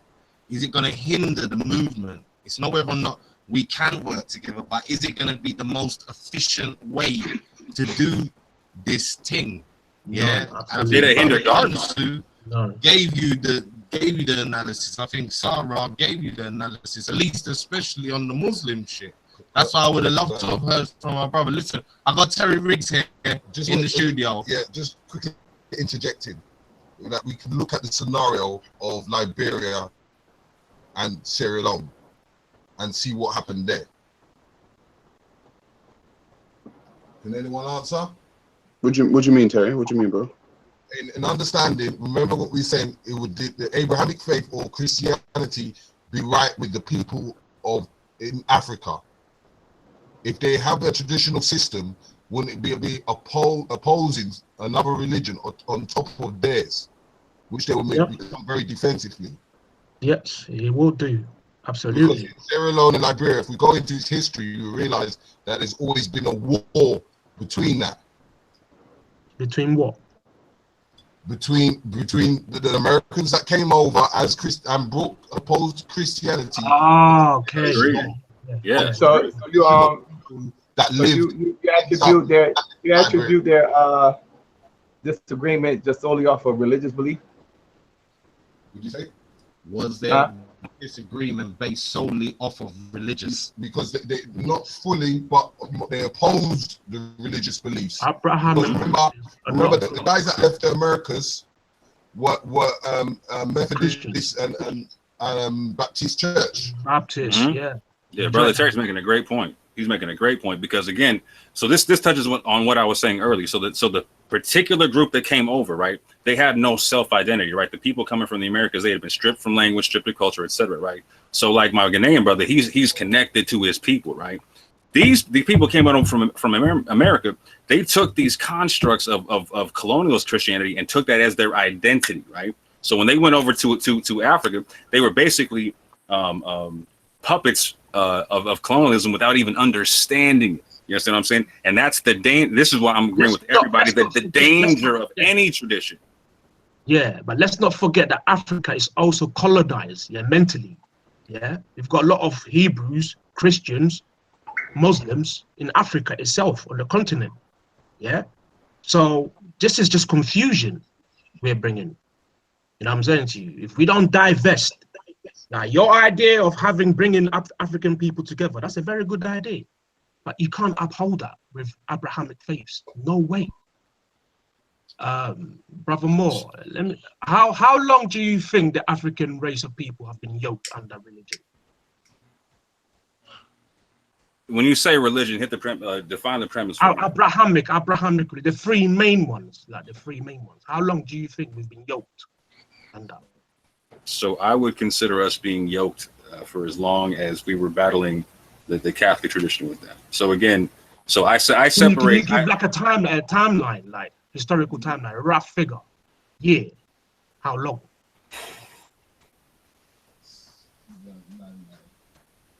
I'm gonna say from the Punic Wars on, right? Because it wasn't.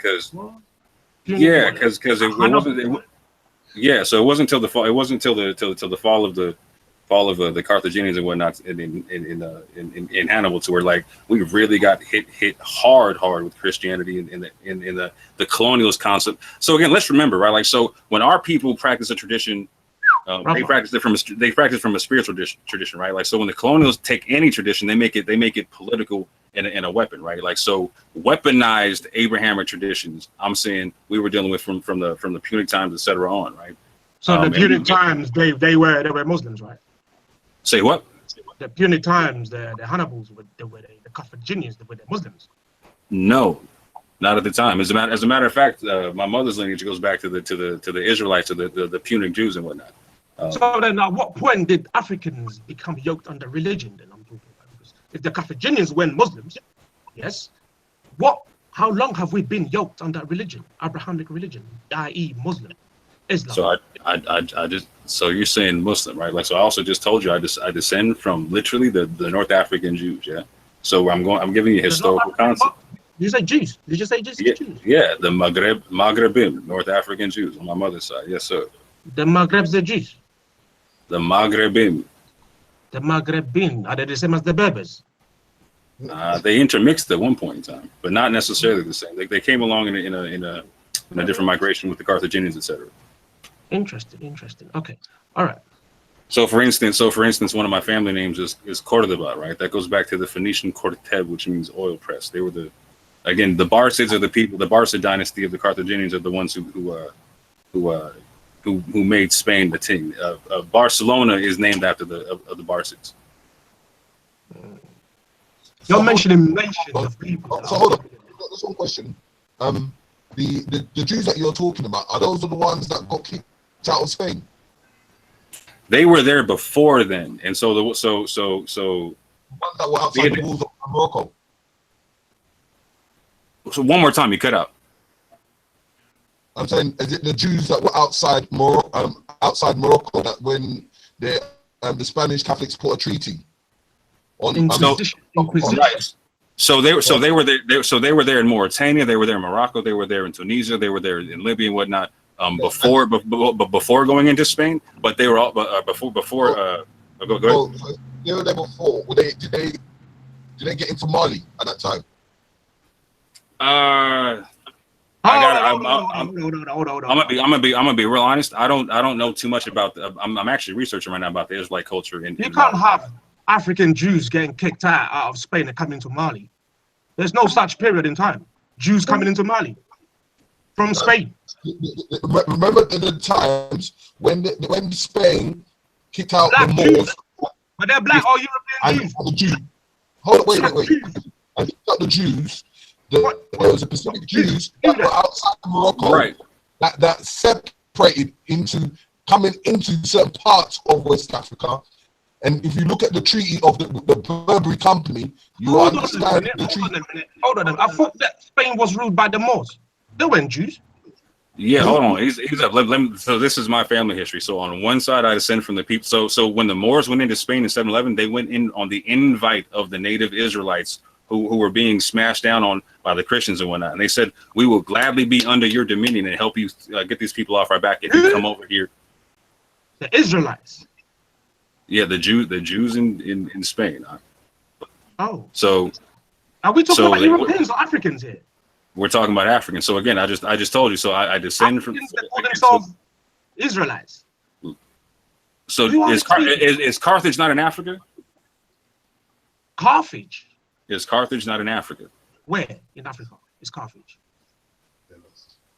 I'm not even gonna have that conversation with you. No. I just want to know. It's ancient, isn't it? So, but there must be like a modern country there now where it was. So, what country is it now? I believe it'd be Tunisia.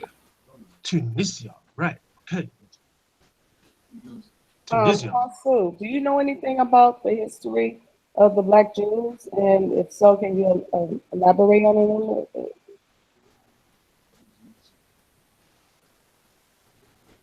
Did you hear that question? Repeat that question, please, love. Historical Black Jews. Consul, if he knew anything about the Black Jews. There ain't no such thing as a Black Jew. Never existed. Okay.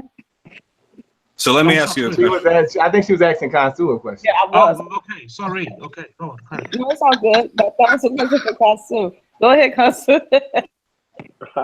Yeah, can you hear me? We can hear you, brother. Yeah, you're talking about the Igbo that adopted some Jewish traditions. It wasn't the origin of the Igbo, however. It was not what they practiced continentally.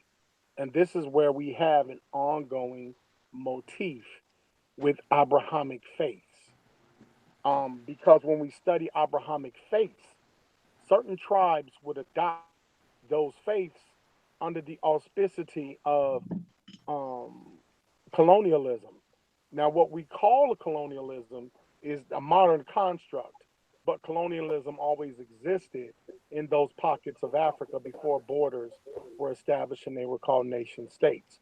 So you still had issues with certain people, and they wanted to protect themselves, so they would politically align with certain people. Henceforth, the Igbo would adopt the practice of Jewish people. But that was just the faith. Who they were and who they identified themselves as were Igbo people. And they were fully conscious of the religious practice that they adopted. They did not conflate their religion into their nationality. They were very conscious of who they were as Igbo people. Very understanding of that. And that's where we get, especially in Northern America, the misconception of who we are, not only historically, but biologically. Because we look at things like being biracial or being mixed. That's an argument in itself, because there needs to be disambiguation with that, especially with the Northern American person of color, a non-white person, in a system of white supremacy. This is a system. This is systematic. This isn't a random occurrence. This isn't just people adopting a religion because of inner spirituality to be connected to a most high. This is a systemic means of control geographically by controlling people. Yes. This isn't something that's not calculated. This is where the ego comes in, because we are underestimating exactly what the European did and the Eurasian did in the invasion of Africa. We also forget that the Middle East sits on the tectonic plate of Africa. So Middle Eastern people would be called African. They were only connected by the man-made Suez Canal. But that is a caste system of a people called Romans that were Hellenistic, that Romanized everything, i.e. named it. This is where we get books of diction called dictionaries. They were adopted by Roman canon law practice. Greeks first. Because the Arabian, the Arabs sat on the tectonic plate of Africa does not mean that it encompassed the culture of Africa. It was merely an inhabitant on a geographical location. Understand this, the continental African did not have a concept of border or nation state. None of that. So you got to understand the systemic moves when we started creating borders and saying these people are here and these people are there. There was no concept in African ontology of this type of modality. So when we talk about Africans that adopted the Jewish faith or the Judean faith, you might want to check in Palestine. It's going to be totally different than those that were Israelites in Israel. It's going to be totally different. Brother Country. Yes, sir. Yeah, Brother Country. Yeah, so Thank I want to ask you this question as well. Yeah, how long do you think the African race of people have been yoked under religion? Say that last part again, brother. How long have we been yoked under Abrahamic religions? Well, as far back as the Persians in written history. The as far back Persians? as the Persians, and it probably goes farther than that. Who are the Persians? Because you lot naming names I'm not familiar with. Who are the Persians? Well, the Persians would be the last, prior to Egypt, monolithic group of people that actually had armies that controlled trade and actually. Were they African? No. Who were they? No. Who were they? Well, they were on the coast of the Mediterranean Sea. So the Europeans. They would be Eurasian and European mixed. Europeans. More so Eurasian, which goes into your Asiatic group of people. Right. So and the Persians, like the ancestors of the Hebrews. Sorry. And the Persians, like the ancestors of the Hebrews. Were they the youngsters of the Hebrews? No, they actually were. They were around the same circa, but the Hebrews were very, very. Is it me or is Kansu? He sound kind of low. Well, didn't the Persian rescue the Hebrews from Babylon? No, well, they didn't rescue them. They overtook them. Palestine was very, very small. They overtook Palestine, and what the Palestinians did, they were very intelligent. So the Europeans, yes. Hold on a second. Hold on. Who are the Palestinians today? Look, you said. Hold up. Lay on to me. If you look at the social activity, the social political activity of the Persians, They never destroyed whomever they were battling against. They would make them vassals. So they would be military ambassadors of the state and allowed to practice their religion or any custom, but they would fly the Persian banner. So the Hey, vacillated. Kansu, are you away from your mic? It just sound No, kind of low. I'm sorry. Can you hear me? Yeah, you do sound kind of low, bro. Yeah, because I'm actually on my cell phone now. Oh, Yeah, okay. that's why you're lower, brother. Okay. I mean, we can hear you, but it is a little low. Hey, just turn it around and talk to the back of it, bro. Oh, that's a good idea, man. Okay. All right. Is that better? Yes, sir. All right. Hey, thank you, man. Yeah, the Persians were more of a military-based group, but they did have an organized religion. Their center deity was Ahura Mazda. So they did have a organized form of their spiritual social institution. And when they overtook people, they didn't just eliminate them or to put them in slavery. They made them vassals and taxed them. And what they would do would lease their military to those people. So the Judeans gained ground with the Romans who needed to compete with the Persians. The Romans had already consolidated and standardized Greece. And so they had the libraries of Greece, which would tie them in through the Ptolemy period into Egypt and all the understanding of that region. What time period are we talking about? Sorry. I'm sorry? What time period are we talking about in history? Roughly in history, we're talking about the early or mid 1500s or something like that, somewhere around 1500 AD or BC? BC, somewhere in that area. Don't hold me to it. I don't know the exact time. And again, once again, and they were Europeans, yeah. Europeans were like really civilized in the 1500s BC.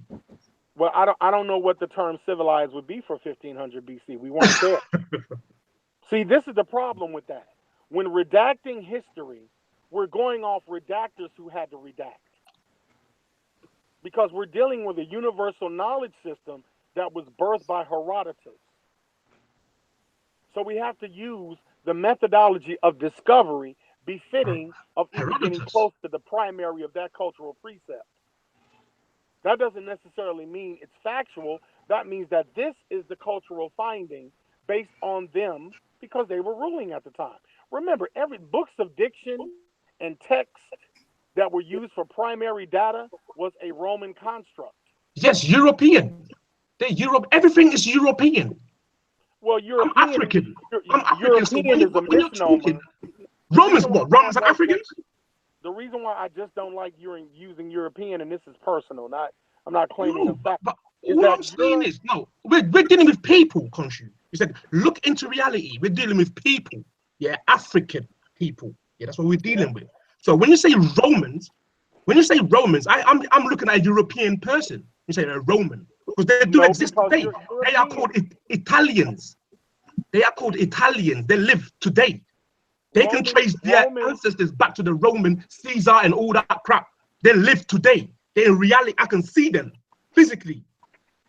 So you're telling me the Romans and the Persians existed in the 1500 BC?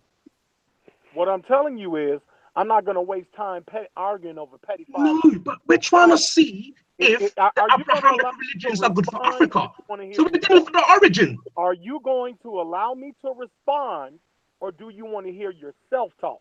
Because if you got the answer already, no interrupting. Konsu, try and turn up your mic a bit so we can hear you properly.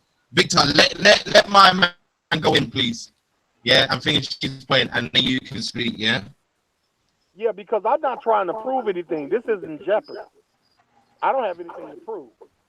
I'm going to tell you what history dictates to based on a cultural precept. When I use the term Roman, I am giving definition to the fact that Eurasia and Europe had no borders.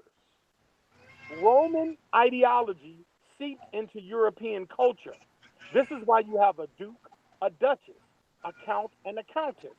In America, we have counties because of feudalism, which was a byproduct of Roman culture. when we have a book of laws here in America, we use a law book that is written in Roman Latin because we are influenced by a culture due to byproduct. This is industrialism, socialism, and political military complexes of a global nature.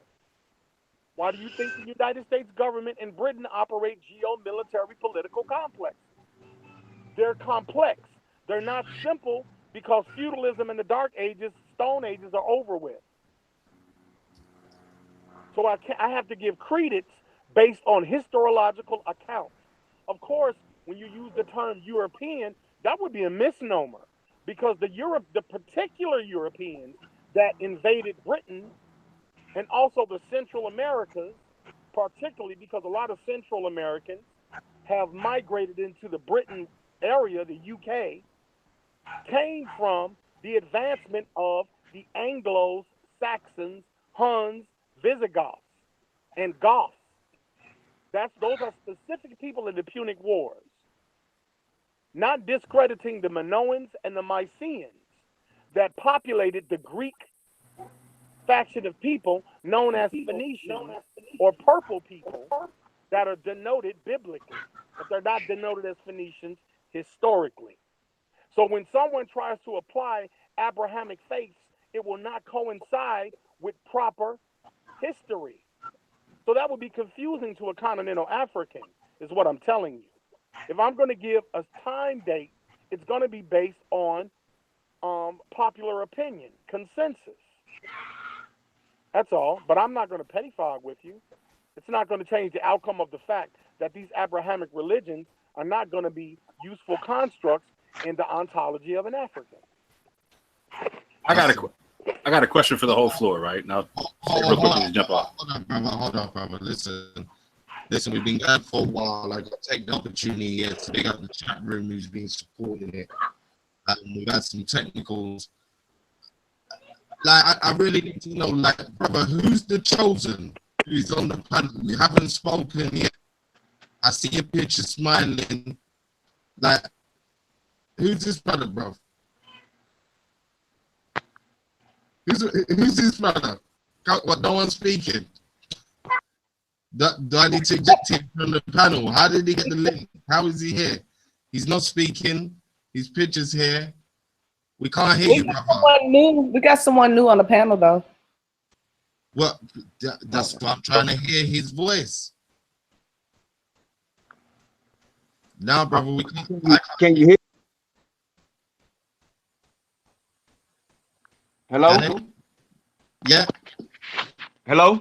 Yeah, we can hear you now, brother. All right, can you see me? We can see your camera image point coming up. That's it, finally. Because I've been looking at your picture for a while. We've all been commenting. Yeah, that's Someone brother. just asked me, who's this brother? Is he gonna talk? Oh, what the hell? Yeah. So speak, brother. Introduce yourself to the people and give us your opinion on all of this conversation that's been going on with the mind to wrapping this up, as in, are Abrahamic faiths good for black people? Give us your opinion. Shoot, brother, and tell us who you are, please, before you even begin that. All right. First, I just want to say hotel and peace to everybody that's on the panel. I just like to say I appreciate the brother Solomon for inviting me on. So in reference to how I actually got invited to the chat, it was through the brother Solomon. I've been in contact with him somewhat. But to go straight into the question, are the Abrahamic religions good for black people? The obvious and ultimate answer has to be no. Okay, but the extended version of that would have to be, in my opinion, that is good enough until we develop something better. It should always be in our mind to develop something better, and I'll briefly explain why. Simply because when you're dealing with the Abrahamic religions, one of the first things that they bring to you with it is the concept that it's the divinely inspired word of God, and it came from the creator of the heavens and the earth and people in general. Once you start off with that concept, then individuals who read the book are going to take the information in the book over scientific data, archaeological information, and they'll even take that information and put themselves in harm's way for it because they believe that it's the divinely inspired word of God. So in essence, I don't believe it's good for anybody if you are believing that, but more specifically, it's not good for the black people or for Africans, people who originate on the African continent, because I'll say it like this. It was a situation in history, and I'll make this brief point, where in around the 1st century AD, when you had the Romans going to war with the Jews, right? At some point in that war, you had the Romans trying to siege a city that the Jews were holding in Jerusalem. Okay, now they are in a fight for their lives.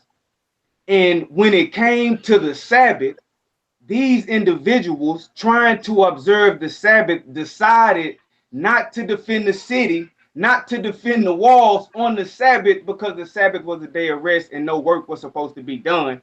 And the Romans were able to gain interest to the city and slaughter them all. Now they're going to get this concept from stories that are found within the Bible, which is the core of these Abrahamic religions, of a guy, Daniel, in the lion's den. And they give you this impression that if you just believe in God strong enough, and if you wait on God long enough, like the other brother said earlier, then he will come and save you from the situation that you are in.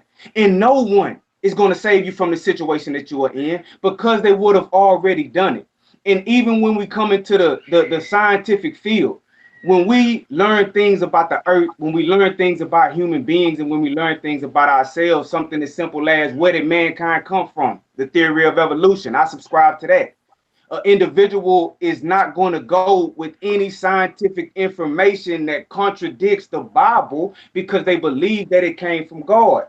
And so that's going to put you back scientifically, educationally. You're going to raise your kids by this misinformation that was written centuries and centuries ago. And so, to not just to be too long-winded, the ultimate answer has to be no.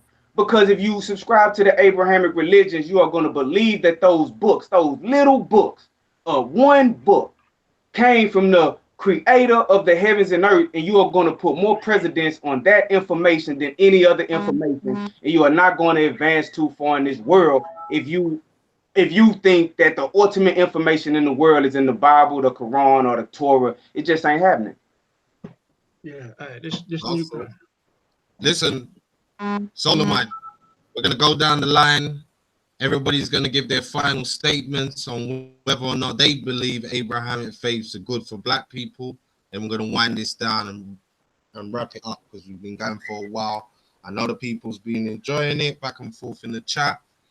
Yeah, but it is coming to a time I can only take so much religious conversation myself. You understand? So yeah, Solomon, give us your final thoughts, brother.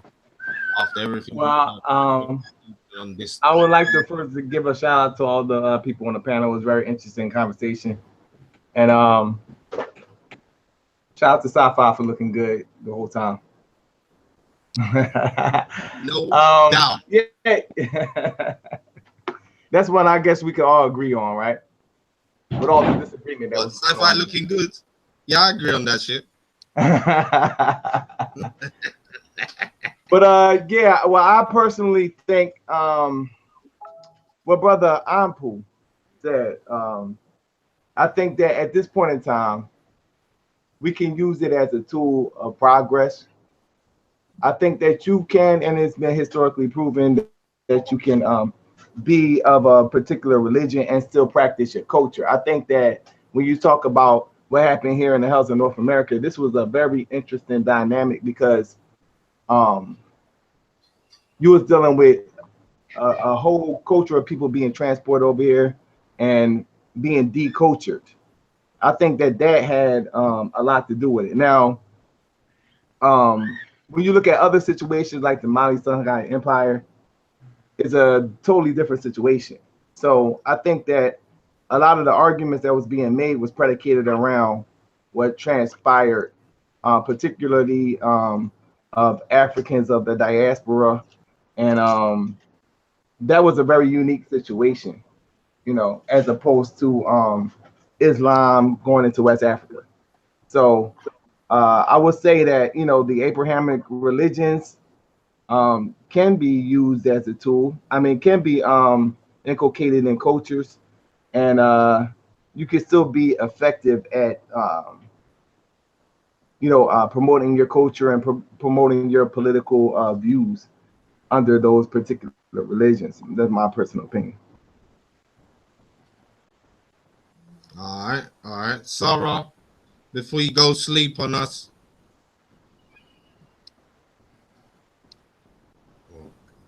Yes, he's gonna go to sleep on us. Yeah, bro. I'm getting too old for this. I would say this. Black people have never needed an Abraham religion to build a society. Black people have built societies irrespective of the spiritual systems that they hold, which shows that it is not the religion that taught you how to build a fully functioning society. You were able to build that irrespective of whichever religion you chose to follow. So people always say they want a solution. People say, okay, well, if we haven't got this, what do we have? Or what is the replacement? For me, that is still a mindset that we need to get out of, that we need something other than what we have. We can look around us and find, for me,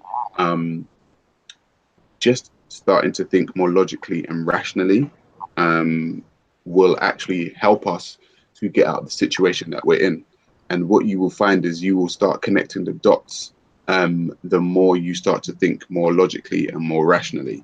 You don't need an actual system to take hold of, because that still shows weakness. If you're telling me, oh, I do need something to hold on to, I do need some kind of God's concept to hold on to, then it shows that you're a little bit weak.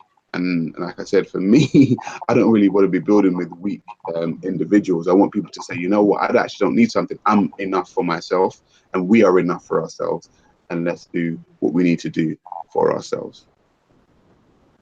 No doubt. Sister Sci-Fi, beautiful Sci-Fi. Talk to the people. Go ahead, beautiful Sci-Fi. A minute.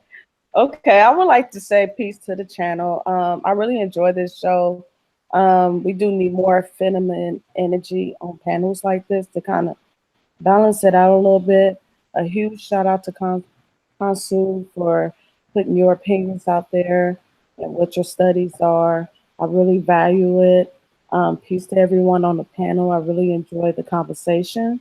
Sorry for those who are listening, because there has been a lot of technical issues going on with Black Ice TV, internet going in and out, and the sound. So my sincerely apologies. Family, please go to In the Black Media. Solomon, if you can go ahead and type in the chat room so they can go ahead and subscribe to your page. Solomon does drop news that should be national regarding us as carbon or melanated people, but it's not making national news. He also does a lot of debates, which are very calm, respectful, not disrespectful in any ways, just to get the information out there to whatever your beliefs are. So he does, drop knowledge. Sarah, I really appreciate you, because apparently he's been on a lot of shows and it's like 1 o'clock in the morning in the UK. So I really appreciate your effortness of being up this late just to make this show. The next person that's on the panel, I guess you are the Moor, but I can't see the other part of your name. Thank you for your participating, the Chosen. Thank you.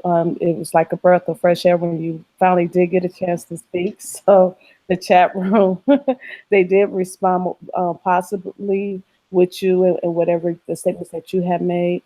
V, that's all I see as your avatar. I respect your opinion as well. Kansu was on a cell phone, so for those who did not hear him as much, it was because he was speaking from the earpiece from his cell phone. His apologies as well. He did drop off because he was running errands He was trying to get back on a panel, but now that we're ending the show, you may not see him. So if you get a chance, family, just rewind this show. It's a good build, and you may learn something. And that's all I have to say. Peace and Black Power. God damn it. That's why I love her. Yeah. All right. Mr. Moore, can you hear us? Speak to us, brother? Peace. Shout out to everybody on the panel for showing up for the conversation, because it shows that you care enough about people who look like you to have this conversation. I hope everybody catches my point about the fact that we don't have to agree on any one tradition. We just have to agree on the fact that our traditions bring us back to Africa and bring us onto the front lines of fighting for each other. And right off the top, I want to stipulate that it's a misnomer to try to apply one belief system to everybody and say we have to follow this, right? That's un-African, period. And that's a remnant from the colonialist mindset. And trying to argue over what came first does not matter. That's a colonialist concept. And with that, family, I just want to say peace and love to everybody. And whatever you practice, whatever you think, whatever you preach, make sure it brings you back home. Peace and love, fam. All right. The Chosen, brother, I know you made the statement, but again, close out. What are your final thoughts, if you have any more to add on to your statement from before? Thank you. What I'd like to add on is just the why I say it's good enough until we develop something different. I'm in Texas, okay, and I'm well aware of the fact that some of what we're calling these Abrahamic religions, the main one in my area is Christianity. Now, while I adamantly disagree with all of that, what I'm saying is the organizational standards that it already has. There's churches in multiple cities. These churches have leaders that meet each other on regular occasions, and they have the ability to draw our people in mass. So it's aspects of it that I don't think we can afford to lose right now, even if it's helping us to move politically.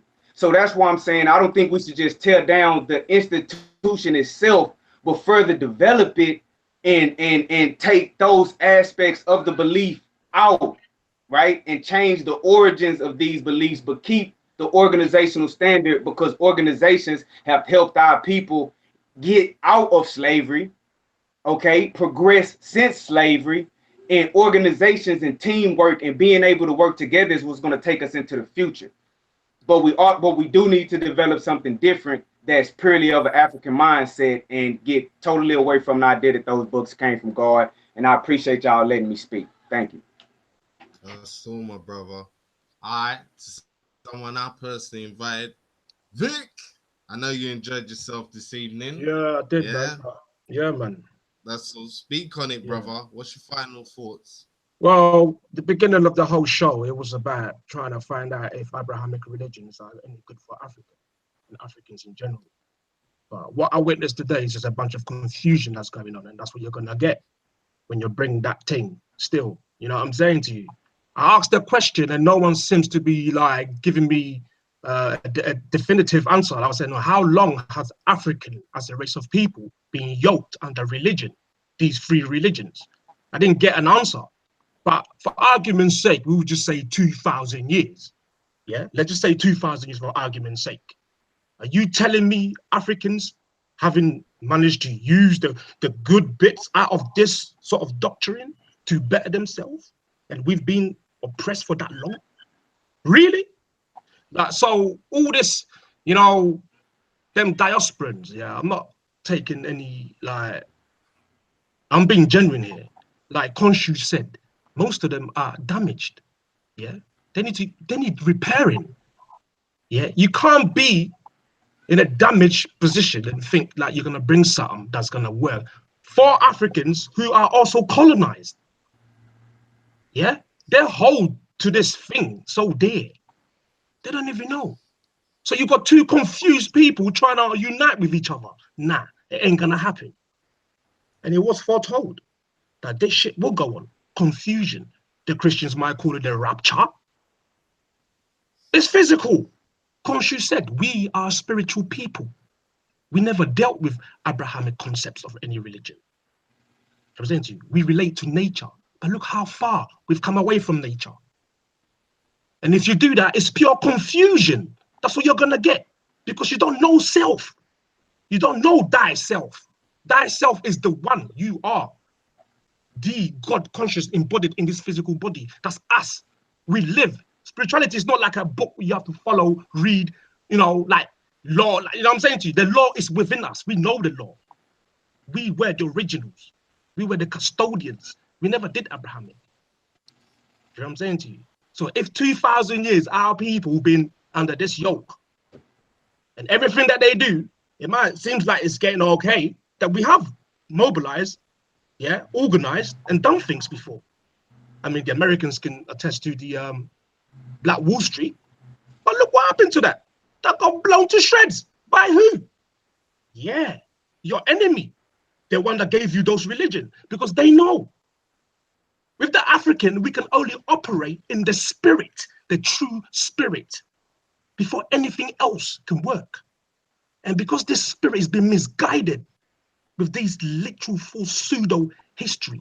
And one thing I got to say to you, when you talk about historical thing, you've got a date. Give me a date. Because like I said before, I'm an amateur historian. So I know things by dates, events, people, and places. You got to give me the location and what happened. This chosen one said something about the Romans and the Hebrews had a fight. What year was that? See, there is history, like Khonshu said, and there is factual human history. A lot of people are operating with what? Pseudo Bible history, because everything leads back to the Bible. Phoenicians, their Bible literature. Hittites, it all leads back to the Hittites, Persian. It's all Bible literature. That is mythology. But you got a lot of people operating on that shit. Yeah, the Bible mythology history, which has been used in Western academia. A lot of people subscribe to that, because when you follow it through, it all leads back to the Bible. The Bible is myth. Yes? Yeah, you might say a bit of metaphysical, esoteric connotations that we can use. Hey, a shit stick covered with chocolate is still a shit. So you can't come on there and say, oh, we can use the good bits out of Abrahamic. No. That's a curse to the African. The natural African is a curse. Our ancestors, they build civilization and they were yoked under spiritualness, the oneness. It didn't deal with Abrahamic. That come later. Yes? And the Romans are not the progenitors. It was the Greeks. It was the Greeks and the founding fathers of European civilization. It was the Greeks. So history, when you bring history, bring dates. So I know precisely where you're talking from. Khonshu had a bright idea. He knew history, but his dates weren't adding up. Because all he was talking about was Europeans. Phoenicians are Europeans. They're all Europeans. That's a European ideology is given to us. Like he said himself, it's a construct that's been given to us. Yeah. And yeah, the Americans, the Africans in America, they can read. They're more intelligent than the Africans on the continent, but they bring in a narrative that's going to further confuse us. We look up to you guys. But if you're carrying on with this mythology, there's going to be a lot of confusion. But hey, it was said there will be confusion. But you have to know thyself as a true African spirit. Yeah, that's the only way you can survive this madness. But hey, if I say madness, I'm mad too, because I am the world. The world is me. But I'm here to observe. But I'm telling you the truth.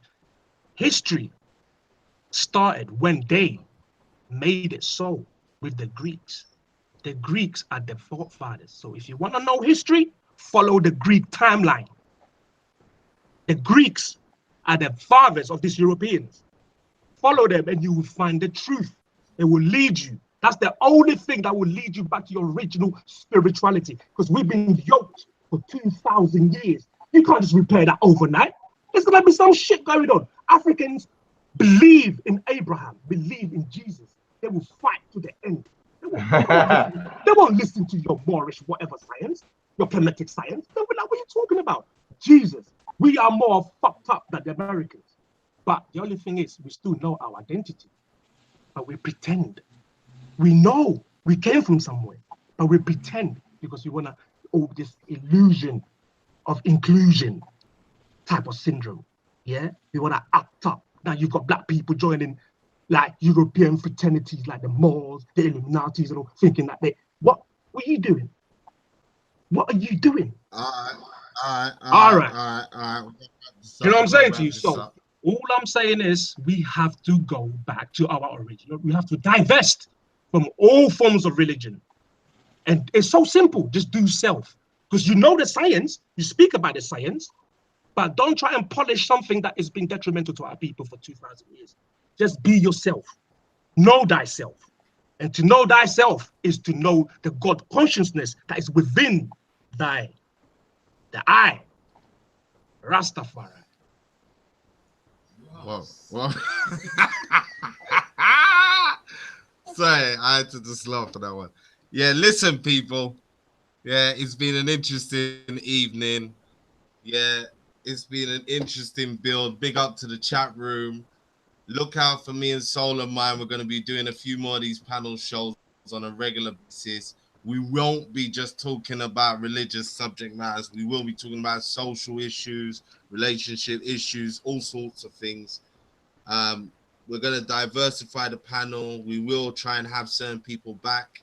I am looking to arrange the next debate with Sarah, possibly with Michael Edwards. Watch this space. We got to see. We got to discuss things and work stuff out. So we will see. His brother won some of it as well, but we're going to work that out. Thank you again to everyone that's tuned in. I want to say a special thank you to Sci-Fi, managing everybody, yeah, and being my baby love. Yeah, out here. I want to thank Vic coming on for the first time. Yeah, I want to thank the chosen one for coming on. We had a nice build the other day, and I thank Solomon again for his efforts. Since I want to sort out. I just want to let the people know that I will be having an interview with the chosen one. He goes by the name of Ampu, and we will have to be we'll be having a discussion, I believe, on Tuesday, right? Chosen one. No, we said Sunday, tomorrow. Oh, okay, Sunday, tomorrow. Yes, tomorrow. I got a lot of stuff going on, bro. Tomorrow we'll be having a discussion. So make sure you tune in. Let them know what time we will be going live, brother. You're free to go, Sarah. Come on, Rastafari. You said 9 o'clock where you are. I believe that's Eastern. Yes. So 9 p.m. Eastern time, we'll be going live with an interview with Ampu, and that'll be on Solar Vision ITBM too. So you get the time, come and check that out. All right. Listen, people. Nice one. Peace. See you all soon. Later.